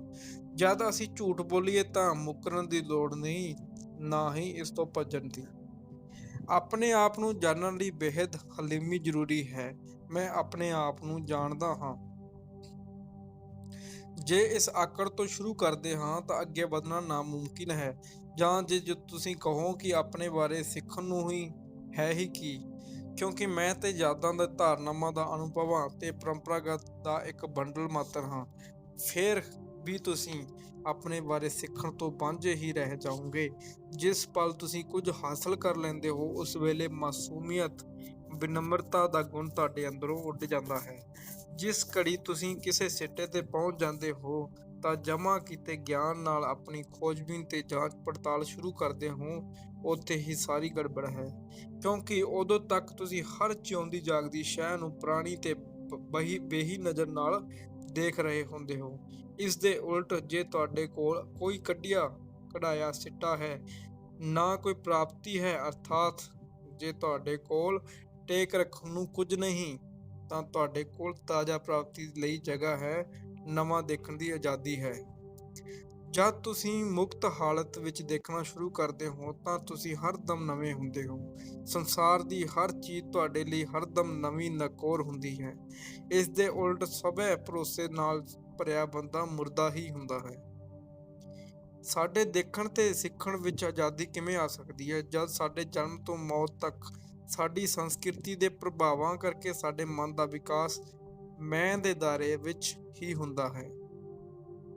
ਸਦੀਆਂ ਤੋਂ ਸਾਡੇ ਤੇ ਬਹੁਤ ਪ੍ਰਭਾਵ ਪਏ ਹਨ। ਇਹ ਪ੍ਰਭਾਵ ਹਨ ਕੌਮੀਅਤ, ਜਾਤ-ਪਾਤ, ਜਮਾਤ, ਪਰੰਪਰਾ, ਧਰਮ, ਭਾਸ਼ਾ, ਸਿੱਖਿਆ, ਸਾਹਿਤ, ਕਲਾ, ਰੀਤੀ ਰਿਵਾਜ, ਧਾਰਨਾਵਾਂ, ਹਰ ਤਰ੍ਹਾਂ ਦਾ ਪ੍ਰਚਾਰ, ਆਰਥਿਕ ਦਬਾਅ, ਖਾਣ ਪਾਣ, ਪੌਣ ਪਾਣੀ, ਪਰਿਵਾਰ, ਮਿੱਤਰਾਂ, ਅਨੁਭਵਾਂ ਦੇ ਜੋ ਵੀ ਅਸਰ ਸੋਚੇ ਜਾ ਸਕਦੇ ਹਨ, ਅਤੇ ਇਸ ਕਰਕੇ ਹਰ ਚੁਣੌਤੀ ਦਾ ਸਾਡਾ ਹੁੰਗਾਰਾ ਸੰਸਕਾਰਬੱਧ ਹੁੰਦਾ ਹੈ। ਸਭ ਤੋਂ ਪਹਿਲੀ ਗੱਲ ਤਾਂ ਇਹੋ ਹੈ ਕਿ ਸਾਨੂੰ ਅਹਿਸਾਸ ਹੈ ਕਿ ਅਸੀਂ ਸੰਸਕਾਰਾਂ ਵਿੱਚ ਜਕੜੇ ਹੋਏ ਹਾਂ। ਇਹੋ ਸਵਾਲ ਸਭ ਤੋਂ ਅਹਿਮ ਹੈ, ਨਾ ਕਿ ਹੈ ਕਿ ਸੰਸਕਾਰਾਂ ਤੋਂ ਛੁੱਟਿਆ ਕਿਵੇਂ ਜਾਵੇ। ਕੀ ਪਤਾ ਸੰਸਕਾਰਾਂ ਤੋਂ ਮੁਕਤ ਹੋਇਆ ਹੀ ਨਾ ਜਾ ਸਕਦਾ ਹੋਵੇ। ਤੇ ਜੇ ਤੁਸੀਂ ਕਹੋ ਕਿ ਮੈਂ ਸੰਸਕਾਰਾਂ ਤੋਂ ਮੁਕਤ ਹੋਣਾ ਹੀ ਹੈ, ਫਿਰ ਤੁਸੀਂ ਕਿਸੇ ਹੋਰ ਸੰਸਕਾਰ ਦੀ ਘੜੀਕੀ ਵਿੱਚ ਫਸ ਸਕਦੇ ਹੋ। ਕੀ ਤੁਹਾਨੂੰ ਸੰਸਕਾਰਬੰਦ ਹੋਣ ਦਾ ਬੋਧ ਹੈ? ਕਿ ਤੁਹਾਨੂੰ ਪਤਾ ਹੈ, ਜਦ ਤੁਸੀਂ ਕਿਸੇ ਦਰਖਤ ਨੂੰ ਵੇਖ ਰਹੇ ਹੁੰਦੇ ਹੋ, ਵੇਖ ਕੇ ਕਹਿੰਦੇ ਹੋ ਕਿ ਇਹ ਇੱਕ ਓਕ ਹੈ ਜਾਂ ਇੱਕ ਬੋੜ ਹੈ। ਦਰਖਤ ਦਾ ਨਾਂ ਲੈਣ ਨਾਲ ਜੋ ਕਿ ਬਨਸਪਤੀ ਵਿਗਿਆਨ ਦਾ ਗਿਆਨ ਹੈ, ਤੁਸੀਂ ਇਸ ਪ੍ਰਕਾਰ ਸੰਸਕਾਰਬੱਧ ਹੋ ਜਾਂਦੇ ਹੋ ਕਿ ਦਰਖਤ ਨੂੰ ਸੱਚਮੁੱਚ ਦੇਖਣ ਅਤੇ ਤੁਹਾਡੇ ਵਿਚਕਾਰ ਸ਼ਬਦ ਆ ਜਾਂਦੇ ਹਨ। ਦਰਖਤ ਦੇ ਸੰਪਰਕ ਵਿੱਚ ਆਉਣ ਲਈ ਦਰਖਤ ਉੱਪਰ ਹੱਥ ਰੱਖਣਾ ਹੋਵੇਗਾ। ਦਰਖਤ ਨੂੰ ਛੂਹਣ ਲਈ ਸ਼ਬਦ ਮਦਦਗਾਰ ਨਹੀਂ ਹੁੰਦੇ। ਤੁਸੀਂ ਕਿਵੇਂ ਜਾਣਦੇ ਹੋ ਕਿ ਤੁਸੀਂ ਸੰਸਕਾਰਾਂ ਵਿੱਚ ਬੱਝੇ ਹੋਏ ਹੋ? ਕੌਣ ਇਹ ਦੱਸਦਾ ਹੈ? ਜਦ ਤੁਸੀਂ ਭੁੱਖੇ ਹੁੰਦੇ ਹੋ ਤਾਂ ਕੀ ਤੁਹਾਨੂੰ ਦੱਸਦਾ ਹੈ ਕੋਈ? ਸਿਧਾਂਤ ਦੀ ਗੱਲ ਨਹੀਂ, ਵਾਸਤਵਿਕ ਭੁੱਖ ਅਨੁਭਵ ਦੀ ਗੱਲ ਹੈ। ਠੀਕ ਐਸੇ ਤਰ੍ਹਾਂ ਕਿਵੇਂ ਪਤਾ ਲੱਗਦਾ ਹੈ ਕਿ ਅਸੀਂ ਸੰਸਕਾਰਾਂ ਵਿੱਚ ਜਕੜੇ ਹੋਏ ਹਾਂ? ਤੁਹਾਡਾ ਕਿਸੇ ਸਮੱਸਿਆ ਇੱਕ ਚੁਣੌਤੀ ਵੱਲ ਪ੍ਰਤੀਕਿਰਿਆ ਕਰਨ ਦਾ ਜੋ ਢੰਗ ਹੈ, ਕਿ ਇਸ ਗੱਲ ਦੀ ਗਵਾਹੀ ਨਹੀਂ ਦਿੰਦਾ? ਜੀਵਨ ਦੀ ਹਰ ਚੁਣੌਤੀ ਦਾ ਉੱਤਰ ਤੁਸੀਂ ਆਪਣੀ ਸੰਸਕਾਰਾਂ ਵਿੱਚ ਜਕੜੀ ਹੋਈ ਮਾਨਸਿਕਤਾ ਨਾਲ ਦਿੰਦੇ ਹੋ, ਅਤੇ ਕਿਉਂਕਿ ਸੰਸਕਾਰਾਂ ਵਿੱਚ ਬੱਝੀ ਮਾਨਸਿਕਤਾ ਅਧੂਰੀ ਤੇ ਅੰਧ ਪਚਦੀ ਹੁੰਦੀ ਹੈ, ਇਸ ਕਰਕੇ ਇਸ ਦੀ ਪ੍ਰਤੀਕਿਰਿਆ ਦੀ ਅਧੂਰੀ ਤੇ ਨਾਕਾਫੀ ਹੁੰਦੀ ਹੈ। ਜਦੋਂ ਤੁਹਾਨੂੰ ਨਸਲ, ਧਰਮ ਤੇ ਸੰਸਕ੍ਰਿਤੀ ਦੇ ਬੰਧਨਾਂ ਦਾ ਅਹਿਸਾਸ ਹੁੰਦਾ ਹੈ, ਤਾਂ ਕਿ ਤੁਹਾਨੂੰ ਘੁਟਨ ਜਿਹੀ ਮਹਿਸੂਸ ਨਹੀਂ ਹੁੰਦੀ। ਸੰਸਕਾਰਬੱਧ ਮਾਨਸਿਕਤਾ ਦੇ ਉਦਾਹਰਣ ਲਈ ਕੌਮ ਪ੍ਰਸਤੀ ਨੂੰ ਹੀ ਲੈ ਲਵੋ, ਤੇ ਅਤਿਅੰਤ ਗੰਭੀਰਤਾ ਤੇ ਪੂਰੀ ਸਜਗਤਾ ਨਾਲ ਇਸ ਦਾ ਨਿਰੀਖਣ ਕਰੋ ਤੇ ਪਤਾ ਲਾਓ ਕਿ ਤੁਸੀਂ ਇਸ ਦਾ ਮਜ਼ਾ ਲੈਂਦੇ ਹੋ ਜਾਂ ਇਸ ਦੇ ਖਿਲਾਫ ਬਗਾਵਤ ਕਰਦੇ ਹੋ। ਤੇ ਜੇ ਤੁਸੀਂ ਬਗਾਵਤ ਕਰਦੇ ਹੋ ਤਾਂ ਕੀ ਤੁਹਾਡਾ ਭਾਵ ਪੂਰੀ ਦੀ ਪੂਰੀ ਸੰਸਕਾਰਬੰਧਤਾ ਦੀ ਕੈਦ ਤੋਂ ਮੁਕਤ ਹੋਣ ਦਾ ਹੈ? ਪਰ ਇਸ ਦੇ ਉਲਟ, ਜੇ ਤੁਸੀਂ ਆਪਣੀ ਸੰਸਕਾਰਬੰਧਤਾ ਤੋਂ ਸੰਤੁਸ਼ਟ ਹੋ, ਜਾਂ ਜ਼ਾਹਰ ਹੈ ਕਿ ਇਸ ਦੇ ਖਿਲਾਫ ਤੁਸੀਂ ਕੁਝ ਨਹੀਂ ਕਰੋਗੇ, ਤੇ ਜੇ ਤੁਸੀਂ ਅਸੰਤੁਸ਼ਟ ਹੋ ਕਿਉਂਕਿ ਇਸ ਦੇ ਪ੍ਰਤੀ ਤੁਸੀਂ ਹੁਣ ਅਤਿਅੰਤ ਸਜਗ ਤੇ ਸੁਚੇਤ ਹੋ ਗਏ ਹੋ, ਤਾਂ ਤੁਸੀਂ ਸਹਿਜ ਹੀ ਇਹ ਜਾਣ ਜਾਓਗੇ ਕਿ ਹੁਣ ਤੱਕ ਦੀਆਂ ਸਾਰੀਆਂ ਜੀਵਨ ਕਿਰਿਆਵਾਂ ਤੁਹਾਡੀ ਸੰਸਕਾਰਬੰਧਤਾ ਦੀ ਹੀ ਉਪਜ ਹਨ। ਇਸ ਲਈ ਹੁਣ ਤੱਕ ਤੁਸੀਂ ਅਤੀਤ ਦੀ ਲਾਸ਼ ਨਾਲ ਚਿੰਬੜੇ ਰਹੇ ਹੋ। ਆਪਣੀ ਸੰਸਕਾਰਬੱਧਤਾ ਦਾ ਅਹਿਸਾਸ ਖੁਦ ਤੁਹਾਨੂੰ ਉਦੋਂ ਹੀ ਹੁੰਦਾ ਹੈ ਜਦੋਂ ਤੁਹਾਡੇ ਸੁੱਖ ਦੀ ਨਿਰੰਤਰਤਾ ਵਿੱਚ ਕੋਈ ਰੁਕਾਵਟ ਖੜੀ ਹੋ ਜਾਂਦੀ ਹੈ, ਜਾਂ ਫਿਰ ਦੁੱਖ ਤੋਂ ਬਚਣਾ ਮੁਸ਼ਕਿਲ ਹੋ ਜਾਂਦਾ ਹੈ। ਜੇ ਸਭ ਕੁਝ ਤੁਹਾਡੇ ਆਲੇ ਦੁਆਲੇ ਸੁੱਖਪੂਰਨ ਹੋਵੇ, ਪਤਨੀ ਤੁਹਾਨੂੰ ਪਿਆਰ ਕਰੇ, ਤੁਸੀਂ ਪਤਨੀ ਨਾਲ ਪਿਆਰ ਕਰੋ, ਇੱਕ ਸੋਹਣਾ ਜਿਹਾ ਮਕਾਨ, ਪਿਆਰੇ ਬੱਚੇ ਤੇ ਕਾਫੀ ਧਨ ਤੁਹਾਡੇ ਕੋਲ ਹੋਵੇ, ਤਾਂ ਤੁਹਾਨੂੰ ਆਪਣੀ ਸੰਸਕਾਰਬੰਧਤਾ ਦਾ ਪਤਾ ਹੀ ਨਹੀਂ ਲੱਗਦਾ। ਪਰ ਜੇ ਇਸ ਵਿੱਚ ਕੋਈ ਰੁਕਾਵਟ ਆ ਜਾਵੇ, ਤੁਹਾਡੀ ਪਤਨੀ ਦੀ ਨਿਗਾਹ ਕਿਸੇ ਹੋਰ ਆਦਮੀ ਵੱਲ ਚਲੀ ਜਾਏ, ਤੁਹਾਡਾ ਆਪਣਾ ਰੁਪਿਆ ਪੈਸਾ ਗਵਾਚ ਜਾਏ, ਜਾਂ ਕੋਈ ਪੀੜ, ਦੁੱਖ, ਚਿੰਤਾ ਜਾਂ ਲੜਾਈ ਦਾ ਖਤਰਾ ਆ ਪਏ, ਫਿਰ ਆਪਣੀ ਸੰਸਕਾਰਬੰਧਤਾ ਦਾ ਪਤਾ ਚੱਲਦਾ ਹੈ। ਜਦੋਂ ਤੁਸੀਂ ਕਿਸੇ ਰੁਕਾਵਟ ਜਾਂ ਮੁਸੀਬਤ ਨਾਲ ਜੂਝ ਰਹੇ ਹੁੰਦੇ ਹੋ, ਤਾਂ ਅੰਦਰੂਨੀ ਜਾਂ ਬਾਹਰੀ ਸੰਕਟ ਤੋਂ ਆਪਣੇ ਬਚਾਅ ਵਿੱਚ ਲੱਗੇ ਹੁੰਦੇ ਹੋ। ਉਸ ਵਕਤ ਆਸਾਨੀ ਨਾਲ ਤੁਸੀਂ ਆਪਣੀ ਸੰਸਕਾਰਬੰਧਤਾ ਨੂੰ ਦੇਖ ਸਕਦੇ ਹੋ। ਜਿਵੇਂ ਕਿ ਸਾਡੇ 'ਚੋਂ ਬਹੁਤ ਲੋਕ ਜ਼ਿਆਦਾਤਰ ਪਰੇਸ਼ਾਨ ਹੀ ਰਹਿੰਦੇ ਹਨ। ਪਰੇਸ਼ਾਨੀ ਭਾਵੇਂ ਉਪਰੀ ਜਿਹੀ ਹੋਵੇ ਜਾਂ ਗੰਭੀਰ, ਇੱਕ ਬੇਚੈਨੀ ਤੇ ਪਰੇਸ਼ਾਨੀ ਦੀ ਇਹ ਗੱਲ ਵੀ ਦੀ ਖਬਰ ਦਿੰਦੀ ਹੈ ਕਿ ਅਸੀਂ ਸੰਸਕਾਰਬੱਧ ਹੋ ਕੇ ਜੀ ਰਹੇ ਹਾਂ। ਤੁਸੀਂ ਦੇਖਿਆ ਹੋਵੇਗਾ, ਜਿੰਨਾ ਚਿਰ ਕਿਸੇ ਜਾਨਵਰ ਨੂੰ ਲਾਡ ਪਿਆਰ ਕਰੀਦਾ ਹੈ, ਉਨਾ ਚਿਰ ਜਾਨਵਰ ਠੀਕ ਠਾਕ ਪ੍ਰਤੀਕਿਰਿਆ ਕਰਦਾ ਹੈ, ਸਭ ਠੀਕ ਠਾਕ ਹੁੰਦਾ ਹੈ। ਪਰ ਜਦੋਂ ਉਸ ਦਾ ਵਿਰੋਧ ਕੀਤਾ ਜਾਂਦਾ ਹੈ, ਉਸ ਅੰਦਰ ਛਿਪਿਆ ਜਨੌਰ ਬਾਹਰ ਆ ਜਾਂਦਾ ਹੈ ਤੇ ਉਹ ਹਿੰਸਾ ਤੇ ਉਤਾਰੂ ਹੋ ਜਾਂਦਾ ਹੈ। ਅਸੀਂ ਜੀਵਨ, ਰਾਜਨੀਤੀ, ਆਰਥਿਕ ਹਾਲਤ, ਡਰ, ਖੌਫ, ਜ਼ੁਲਮ, ਆਪਣੇ ਤੇ ਸੰਸਾਰਿਕ ਦੁੱਖ ਨੂੰ ਲੈ ਕੇ ਪਰੇਸ਼ਾਨ ਰਹਿੰਦੇ ਹਾਂ।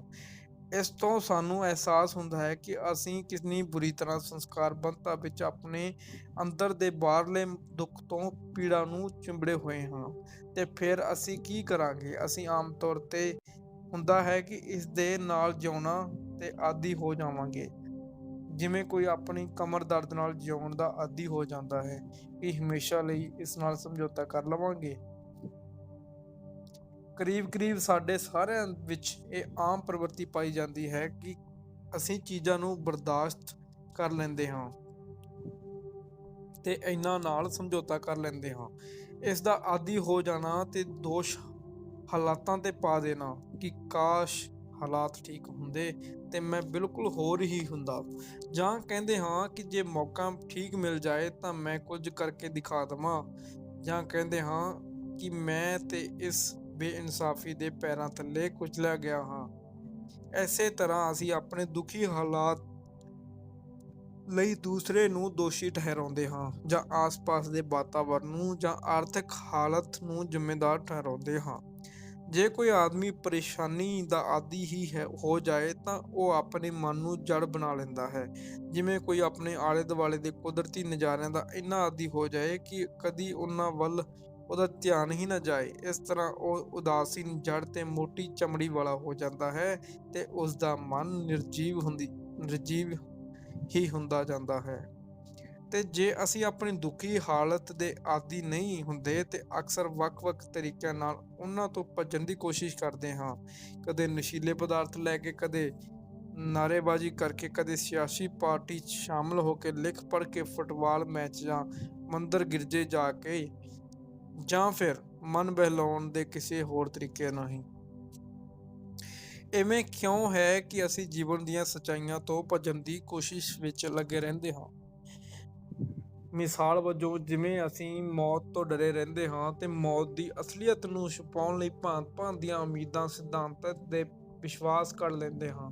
ਫਿਰ ਵੀ ਸੱਚਾਈ ਤੇ ਸੱਚਾਈ ਹੈ। ਜੀਵਨ ਦੇ ਕਿਸੇ ਵੀ ਤੱਥ ਨੂੰ ਸਮਝਣ ਲਈ ਇੱਕ ਜ਼ਰੂਰੀ ਹੈ ਕਿ ਅਸੀਂ ਉਹਨੂੰ ਗੌਰ ਨਾਲ ਦੇਖੀਏ, ਉਸ ਤੋਂ ਅੱਖਾਂ ਨਾ ਚੁਰਾਈਏ। ਸਾਡੇ 'ਚੋਂ ਬਹੁਤੇ ਲੋਕ ਤਾਂ ਜਿਉਣ ਤੋਂ ਵੀ ਡਰਦੇ ਹਨ।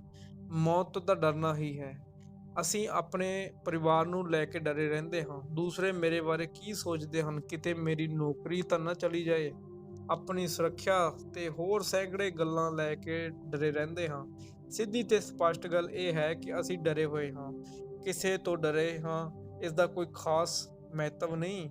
ਸਵਾਲ ਇਹ ਉੱਠਦਾ ਕਿ ਅਸੀਂ ਇਸ ਤੱਥ ਦਾ ਸਾਹਮਣਾ ਕਿਉਂ ਨਹੀਂ ਕਰਦੇ?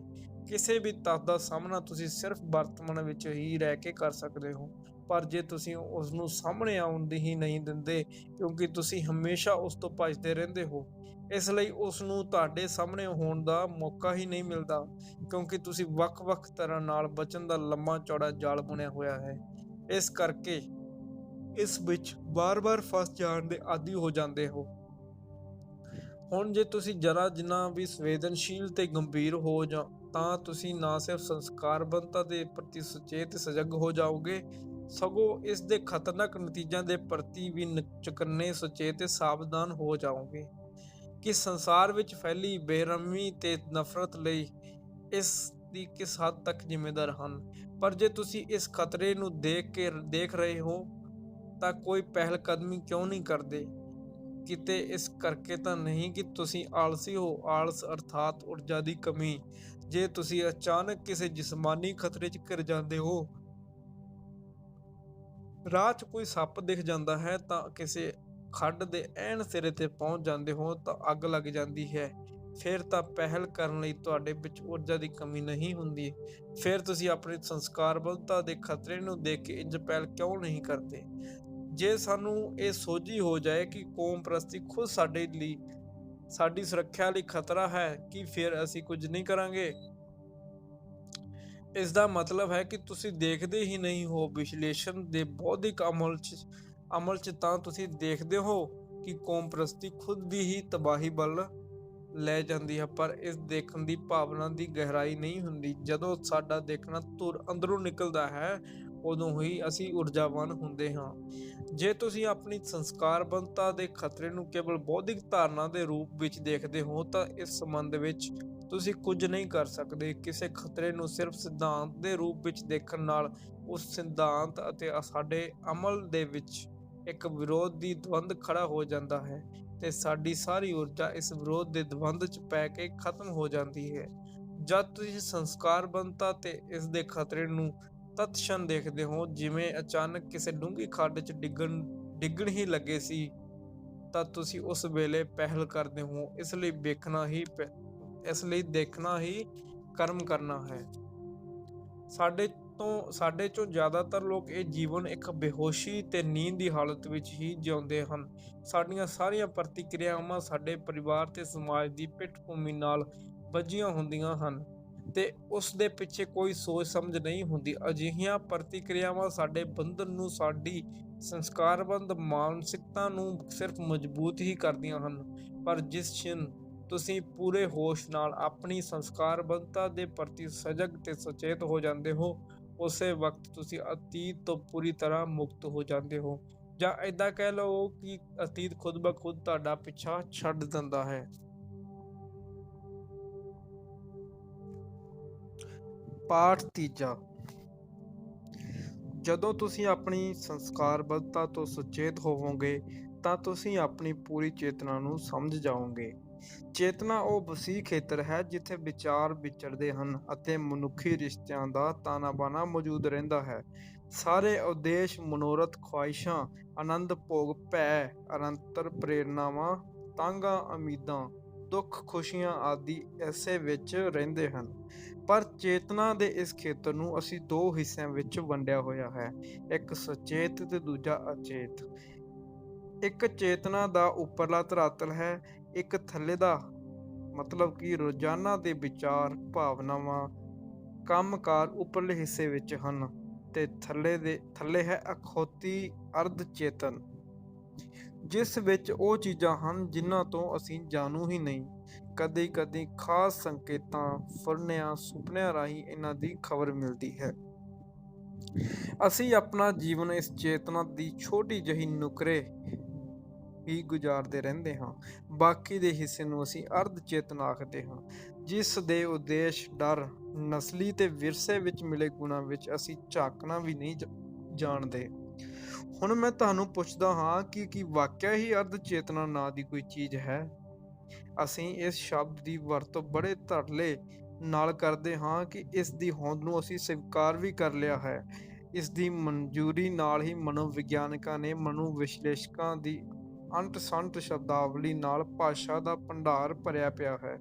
ਪਰ ਕੀ ਸੱਚਮੁੱਚ ਅਰਧ ਚੇਤਨਾ ਨਾਂ ਦੀ ਕੋਈ ਅਲੱਗ ਚੀਜ਼ ਹੈ ਵੀ? ਅਤੇ ਇਸ ਨੂੰ ਇੰਨਾ ਮਹੱਤਵ ਕਿਉਂ ਦਿੰਦੇ ਹਾਂ?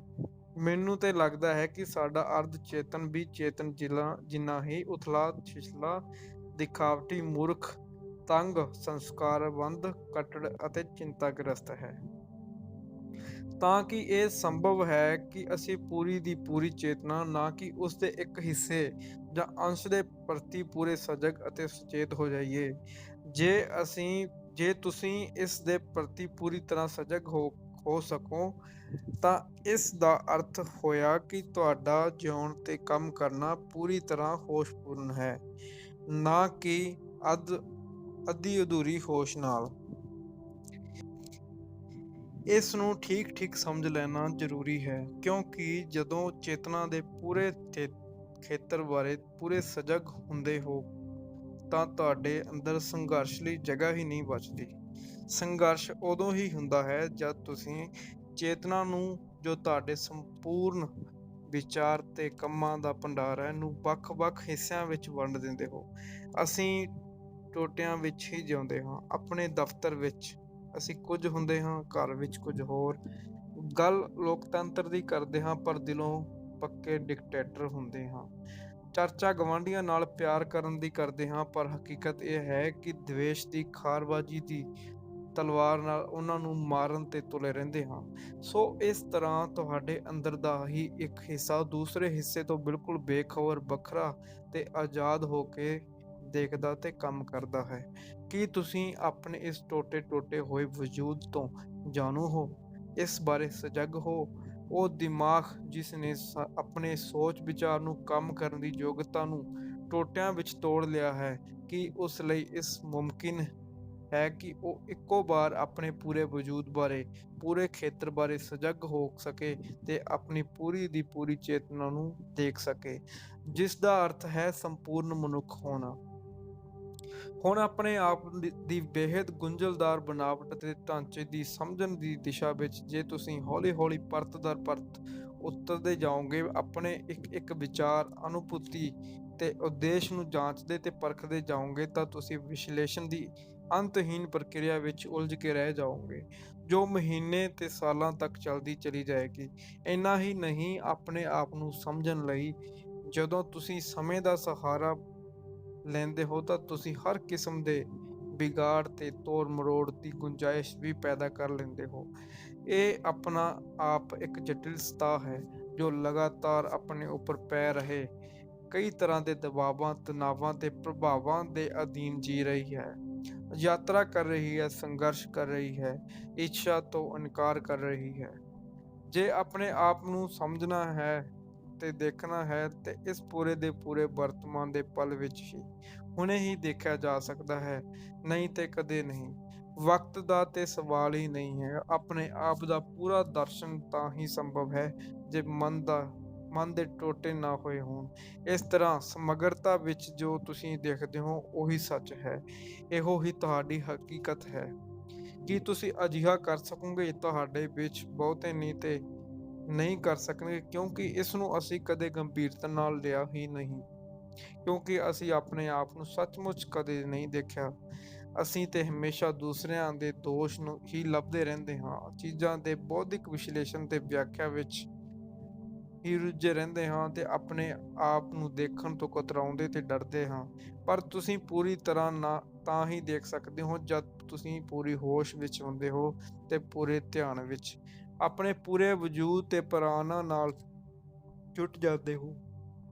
ਆਪਣੇ ਆਪ ਨੂੰ ਪੂਰੇ ਦਾ ਪੂਰਾ, ਆਪਣੀਆਂ ਅੱਖਾਂ ਨੂੰ, ਕੰਨਾਂ ਨੂੰ ਤੇ ਆਪਣੀਆਂ ਨਾੜੀਆਂ ਨੂੰ ਵੀ ਸਮਰਪਿਤ ਕਰ ਦਿੰਦੇ ਹੋ। ਉਸ ਦੇਖਣ 'ਚ ਤੁਹਾਡੀ ਮੈਂ ਪੂਰੀ ਤਰ੍ਹਾਂ ਗੈਰ ਹਾਜ਼ਰ ਹੁੰਦੀ ਹੈ। ਫਿਰ ਕਿਸੇ ਡਰ ਤੇ ਅੰਤਰ ਵਿਰੋਧ ਲਈ ਜਗ੍ਹਾ ਹੀ ਨਹੀਂ ਬਚਦੀ। ਦਵੰਦ ਤੇ ਟਕਰਾਅ ਖੁਦ ਬ ਖੁਦ ਖਤਮ ਹੋ ਜਾਂਦੇ ਹਨ। ਚੌਕਸੀ ਤੇ ਇਕਾਗਰਤਾ ਇੱਕ ਹੀ ਚੀਜ਼ ਨਹੀਂ ਹੈ। ਇਕਾਗਰਤਾ ਵਿੱਚ ਇੱਕ ਤੋਂ ਸਿਵਾਏ ਸਭ ਕੁਝ ਹੀ ਨੂੰ ਛੱਡਣਾ ਹੁੰਦਾ ਹੈ। ਚੌਕਸੀ ਦਾ ਅਰਥ ਹੋਸ਼ਪੂਰਨ, ਸਾਵਧਾਨ ਤੇ ਸੁਚੇਤ ਹੋਣਾ ਹੈ। ਇਸ ਵਿੱਚ ਕੁਝ ਵੀ ਛੱਡਣਾ ਨਹੀਂ ਹੈ। ਮੈਨੂੰ ਜਾਪਦਾ ਹੈ ਕਿ ਸਾਡੇ 'ਚੋਂ ਬਹੁਤੇ ਚੌਕਸ ਨਹੀਂ ਹਨ, ਉਪਰੋਕਤ ਚਰਚਾ 'ਚ ਨਹੀਂ, ਬਲਕਿ ਆਪਣੇ ਮਾਹੌਲ, ਆਲੇ ਦੁਆਲੇ 'ਚ ਫੈਲੇ ਰੰਗਾਂ, ਲੋਕਾਂ, ਦਰਖਤਾਂ ਦੇ ਆਕਾਰ, ਬੱਦਲਾਂ ਤੇ ਪਾਣੀ ਦੀਆਂ ਲਹਿਰਾਂ ਪ੍ਰਤੀ ਵੀ ਸੁਚੇਤ ਨਹੀਂ ਹਨ। ਇਹ ਸ਼ਾਇਦ ਇਸ ਕਰਕੇ ਹੈ ਕਿ ਅਸੀਂ ਆਪਣੇ ਆਪ 'ਚ ਹੀ ਰੁੱਝੇ ਹਾਂ, ਆਪਣੀਆਂ ਨਿਗੁਣੀਆਂ ਤੇ ਛੋਟੀਆਂ ਜਿਹੀਆਂ ਸਮੱਸਿਆਵਾਂ ਵਿੱਚ, ਆਪਣੇ ਵਿਚਾਰਾਂ ਵਿੱਚ, ਧਾਰਨਾਵਾਂ ਵਿੱਚ, ਸੁੱਖਾਂ ਵਿੱਚ, ਮਹੱਤਵਾਕਾਂਸ਼ਾਵਾਂ ਵਿੱਚ ਤੇ ਖੋਜਾਂ ਵਿੱਚ ਵੀ ਇੰਨੇ ਮਸ਼ਗੂਲ ਹਾਂ ਕਿ ਜ਼ਰਾ ਕੁ ਜਿੰਨਾ ਵੀ ਸਜਗ ਹੋ ਕੇ ਕਿਸੇ ਚੀਜ਼ ਨੂੰ ਨਹੀਂ ਦੇਖਦੇ। ਫਿਰ ਵੀ ਸਜਗਤਾ ਬਾਰੇ ਚਰਚਾ ਅਸੀਂ ਢੇਰ ਸਾਰੀ ਕਰੀ ਜਾਂਦੇ ਹਾਂ। ਭਾਰਤ ਵਿੱਚ ਇੱਕ ਵਾਰ ਮੈਂ ਇੱਕ ਕਾਰ ਵਿੱਚ ਬੈਠਾ ਕਿਤੇ ਜਾ ਰਿਹਾ ਸੀ। ਡਰਾਈਵਰ ਕਾਰ ਚਲਾ ਰਿਹਾ ਸੀ ਤੇ ਮੈਂ ਉਸ ਕੋਲ ਬੈਠਾ ਸੀ। ਪਿਛਲੀ ਸੀਟ ਤੇ 3 ਸੱਜਣ ਬੜੀ ਗੰਭੀਰਤਾ ਤੇ ਉਤਸੁਕਤਾ ਨਾਲ ਸਜਗਤਾ ਦੇ ਵਿਸ਼ੇ ਤੇ ਚਰਚਾ ਕਰ ਰਹੇ ਸਨ ਤੇ ਬਾਰ-ਬਾਰ ਮੈਥੋਂ ਵੀ ਸਜਗਤਾ ਬਾਰੇ ਪ੍ਰਸ਼ਨ ਪੁੱਛ ਰਹੇ ਸਨ। ਉੱਥੇ ਹੀ ਡਰਾਈਵਰ ਦਾ ਧਿਆਨ ਕਿਤੇ ਹੋਰ ਚਲਾ ਗਿਆ ਤੇ ਕਾਰ ਇੱਕ ਬੱਕਰੀ ਨੂੰ ਕੁਚਲਦੀ ਹੋਈ ਅੱਗੇ ਨਿਕਲ ਗਈ ਤੇ ਉਹ ਤਿੰਨੋਂ ਜਣੇ ਅਜੇ ਵੀ ਸਜਗਤਾ ਤੇ ਬਹਿਸ ਕਰੀ ਜਾ ਰਹੇ ਸਨ, ਜਿਵੇਂ ਕੁਝ ਹੋਇਆ ਹੀ ਨਹੀਂ। ਉਹਨਾਂ ਨੂੰ ਇਸ ਘਟਨਾ ਦਾ ਪਤਾ ਹੀ ਨਹੀਂ ਲੱਗਿਆ ਕਿ ਉਹਨਾਂ ਦੀ ਕਾਰ ਥੱਲੇ ਇੱਕ ਜਿਉਂਦੀ ਜਾਗਦੀ ਬੱਕਰੀ ਆ ਕੇ ਮਿੱਟੀ ਹੋ ਗਈ। ਸਜਗ ਹੋਣ ਦੀ ਕੋਸ਼ਿਸ਼ ਵਿੱਚ ਲੱਗੇ ਉਹਨਾਂ ਲੋਕਾਂ ਨੂੰ ਜਦ ਇਸ ਬਾਰੇ ਦੱਸਿਆ ਗਿਆ ਤੇ ਉਹ ਅਵਾਕ ਰਹਿ ਗਏ। ਸਾਡੇ 'ਚੋਂ ਬਹੁਤਿਆਂ ਦੀ ਹਾਲਤ ਅਜਿਹੀ ਹੀ ਹੈ। ਅਸੀਂ ਤਾਂ ਬਾਹਰੀ ਚੀਜ਼ਾਂ ਦੇ ਪ੍ਰਤੀ ਸਜਗ ਹਾਂ, ਨਾ ਅੰਦਰਲੀਆਂ ਚੀਜ਼ਾਂ ਦੇ ਪ੍ਰਤੀ ਸਜਗ ਹਾਂ। ਜੇ ਤੁਸੀਂ ਇੱਕ ਮੱਖੀ, ਇੱਕ ਪੰਛੀ, ਇੱਕ ਪੱਤੇ ਦੀ ਸੁੰਦਰਤਾ ਨੂੰ ਸਮਝਣਾ ਚਾਹੁੰਦੇ ਹੋ, ਜਾਂ ਇੱਕ ਆਦਮੀ ਨੂੰ ਉਸ ਦੀਆਂ ਸਾਰੀਆਂ ਗੁੰਝਲਾਂ ਸਮੇਤ ਸਮਝਣਾ ਚਾਹੁੰਦੇ ਹੋ, ਤਾਂ ਤੁਹਾਨੂੰ ਪੂਰਾ ਸੁਚੇਤ ਹੋਣਾ ਪਏਗਾ। ਇਹੀ ਸਜਗਤਾ ਹੈ। ਤੁਸੀਂ ਤਾਂ ਹੀ ਆਪਣਾ ਧਿਆਨ ਦਿੰਦੇ ਹੋ ਜਦ ਤੁਹਾਡੇ ਅੰਦਰ ਪੂਰੀ ਲਗਨ ਤੇ ਜੰਗਿਆਸਾ ਹੁੰਦੀ ਹੈ। ਜਦੋਂ ਸੱਚੇ ਦਿਲੋਂ ਤੁਸੀਂ ਕੁਝ ਸਮਝਣਾ ਚਾਹੁੰਦੇ ਹੋ, ਜਿਸ ਦਾ ਮਤਲਬ ਹੈ ਕਿ ਸਮਝਣਾ ਤੁਹਾਡੇ ਲਈ ਇੱਕ ਪਿਆਰ ਭਰਿਆ ਕੰਮ ਹੈ, ਤਾਂ ਤਾਂ ਹੀ ਤੁਸੀਂ ਪੂਰੇ ਦਿਲ ਨਾਲ ਖੋਜਬੀਨ ਵਿੱਚ ਲੱਗ ਜਾਂਦੇ ਹੋ। ਅਜਿਹੀ ਸਜਗਤਾ ਇੱਕ ਸੱਪ ਨਾਲ ਇੱਕ ਕਮਰੇ ਵਿੱਚ ਰਹਿਣ ਵਾਂਗ ਹੈ। ਫਿਰ ਤੁਸੀਂ ਬੇਹੱਦ ਸਤਰਕ ਤੇ ਸੁਚੇਤ ਹੋ ਕੇ ਇੱਕ ਇੱਕ ਗਤੀਵਿਧੀ ਦਾ ਨਿਰੀਖਣ ਕਰਦੇ ਹੋ। ਉਸਦੀ ਹਲਕੀ ਜਿਹੀ ਆਵਾਜ਼ ਜਾਂ ਫੁਕਾਰੇ ਵੱਲ ਵੀ ਤੁਸੀਂ ਪ੍ਰਚੰਡ ਤੇ ਸੰਵੇਦਨਸ਼ੀਲ ਤੇ ਚੌਕਸ ਰਹਿੰਦੇ ਹੋ। ਹੋਸ਼ ਤੇ ਧਿਆਨ ਦੀ ਹਾਲਤ ਵੀ ਪੂਰੀ ਤਰ੍ਹਾਂ ਊਰਜਾ ਹੈ। ਅਜਿਹੀ ਚੌਕਸ ਹਾਲਤ ਵਿੱਚ ਅਚਾਨਕ ਤੁਹਾਨੂੰ ਤੁਹਾਡੀ ਪੂਰਨਤਾ ਦਾ ਪਤਾ ਚੱਲ ਜਾਂਦਾ ਹੈ। ਪਰ ਤੁਸੀਂ ਆਪਣੇ ਆਪ ਨੂੰ ਇੰਨੀ ਗਹਿਰਾਈ ਨਾਲ ਦੇਖ ਲੈਂਦੇ ਹੋ ਤਾਂ ਫਿਰ ਤੁਸੀਂ ਹੋਰ ਦੀ ਗਹਿਰਾਈ 'ਚ ਜਾ ਸਕਦੇ ਹੋ। ਹੋਰ ਦੀ ਗਹਿਰਾਈ ਸ਼ਬਦ ਦੀ ਵਰਤੋਂ ਅਸੀਂ ਤੁਲਨਾ ਨਹੀਂ ਕਰ ਰਹੇ, ਅਸੀਂ ਤੁਲਨਾ ਵਿੱਚ ਸੋਚਦੇ ਹਾਂ। ਗਹਿਰਾ ਤੇ ਉਥਲਾ, ਖੁਸ਼ ਤੇ ਉਦਾਸ, ਅਸੀਂ ਤੁਲਨਾ ਦੇ ਨਾਪਤੋਲ ਵਿੱਚ ਹੀ ਲੱਗੇ ਰਹਿੰਦੇ ਹਾਂ। ਤੇ ਕੀ ਸੱਚਮੁੱਚ ਹੀ ਗਹਿਰੀ ਜਾਂ ਉਥਲੀ ਅਵਸਥਾ ਵਰਗਾ ਕੁਝ ਹੈ? ਜਦ ਮੈਂ ਕਹਿੰਦਾ ਹਾਂ ਕਿ ਮੇਰਾ ਮਨ ਉਥਲਾ, ਤੁੱਛ, ਸੰਕੀਰਣ ਤੇ ਸੀਮਤ ਹੈ, ਤਾਂ ਮੈਨੂੰ ਇਹਨਾਂ ਗੱਲਾਂ ਦਾ ਕਿਵੇਂ ਪਤਾ ਲੱਗਦਾ ਹੈ? ਕਿਉਂਕਿ ਮੈਂ ਆਪਣੇ ਮਨ ਦੀ ਤੁਲਨਾ ਤੁਹਾਡੇ ਮਨ ਨਾਲ ਕਰ ਰੱਖੀ ਹੈ, ਜੋ ਜ਼ਿਆਦਾ ਤੇਜ਼, ਬੁੱਧੀਮਾਨ, ਸਮਰਥ ਤੇ ਸਤਰਕ ਹੈ। ਹੁਣ ਸਵਾਲ ਪੈਦਾ ਹੁੰਦਾ ਹੈ ਕਿ ਬਿਨਾਂ ਕਿਸੇ ਦੀ ਤੁਲਨਾ ਦੇ ਮੈਨੂੰ ਆਪਣੀ ਸੁੰਦਰਤਾ ਦਾ ਅਹਿਸਾਸ ਹੋ ਸਕਦਾ ਹੈ?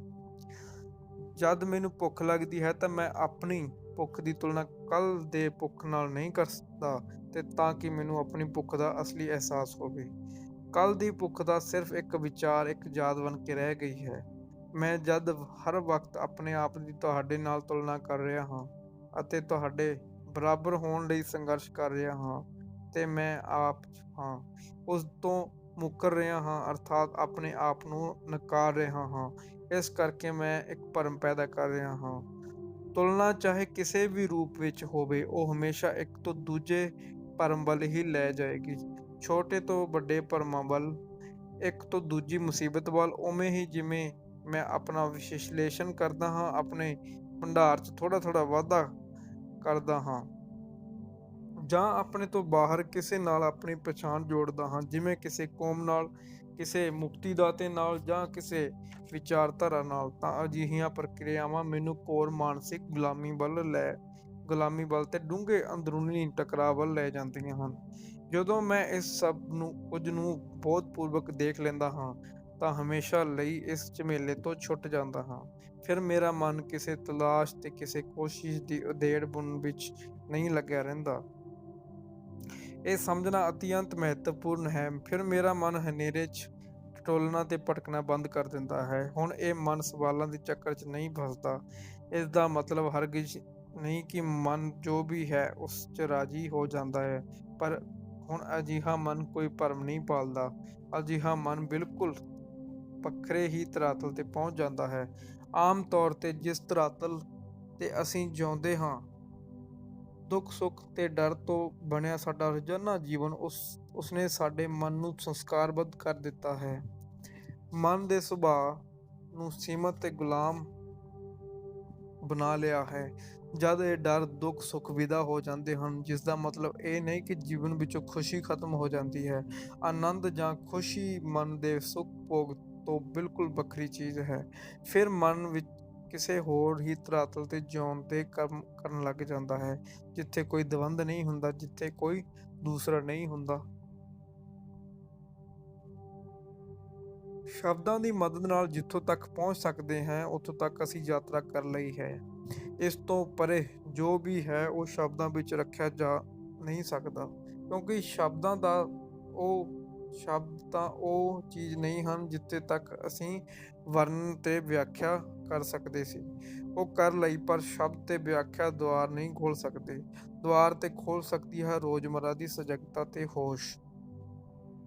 ਅਸੀਂ ਕਿਵੇਂ ਬੋਲਦੇ ਹਾਂ, ਕੀ ਕਹਿੰਦੇ ਹਾਂ, ਕੀ ਸੋਚਦੇ ਹਾਂ, ਕੀ ਵਿਚਾਰਦੇ ਹਾਂ, ਕਿਵੇਂ ਉੱਠਦੇ, ਕਿਵੇਂ ਬਹਿੰਦੇ ਹਾਂ, ਕਿਵੇਂ ਚੱਲਦੇ ਫਿਰਦੇ ਹਾਂ, ਇਹਨਾਂ ਸਭ ਦੇ ਪ੍ਰਤੀ ਸਜਗਤਾ ਹੀ ਦਵਾਰ ਖੋਲ੍ਹੇਗੀ। ਇਹ ਇੱਕ ਕਮਰੇ ਨੂੰ ਸਾਫ਼ ਸੁਥਰਾ ਤੇ ਵਿਵਸਥਿਤ ਕਰਨ ਵਾਂਗ ਹੈ। ਕਮਰੇ ਦਾ ਤਰਤੀਬ ਵਿੱਚ ਹੋਣਾ ਇੱਕ ਅਰਥ ਵਿੱਚ ਬੇਹੱਦ ਜ਼ਰੂਰੀ ਹੈ, ਪਰ ਦੂਜੇ ਅਰਥਾਂ ਵਿੱਚ ਨਿਹਾਇਤ ਗੈਰ ਜ਼ਰੂਰੀ ਵੀ ਹੈ। ਕਮਰੇ ਵਿੱਚ ਤਰਤੀਬ ਤੇ ਹੋਣੀ ਹੀ ਚਾਹੀਦੀ ਹੈ, ਪਰ ਤਰਤੀਬ ਦੁਆਰ ਜਾਂ ਝਰੋਖਾ ਨਹੀਂ ਖੋਲ ਸਕਦੀ। ਜਿਸ ਨੇ ਦਰਵਾਜ਼ਾ ਖੋਲ੍ਹਣਾ ਹੈ, ਉਹ ਚੀਜ਼ ਤੇ ਤੁਹਾਡੇ ਸੰਕਲਪ ਤੇ ਇੱਛਾ ਤੋਂ ਅਛੂਤੀ ਹੀ ਹੈ। ਤੁਸੀਂ ਉਸ ਨੂੰ ਸੱਦਾ ਨਹੀਂ ਦੇ ਸਕਦੇ। ਤੁਸੀਂ ਵੱਧ ਤੋਂ ਵੱਧ ਇੰਨਾ ਹੀ ਕਰ ਸਕਦੇ ਹੋ ਕਿ ਕਮਰੇ ਨੂੰ ਸਾਫ਼ ਸੁਥਰਾ ਰੱਖੋ, ਅਰਥਾਤ ਨੇਕੀ। ਬਸ ਨੇਕੀ ਕਰਦੇ ਹੋ, ਕੁਝ ਹਾਸਲ ਕਰਨ ਲਈ ਨਹੀਂ।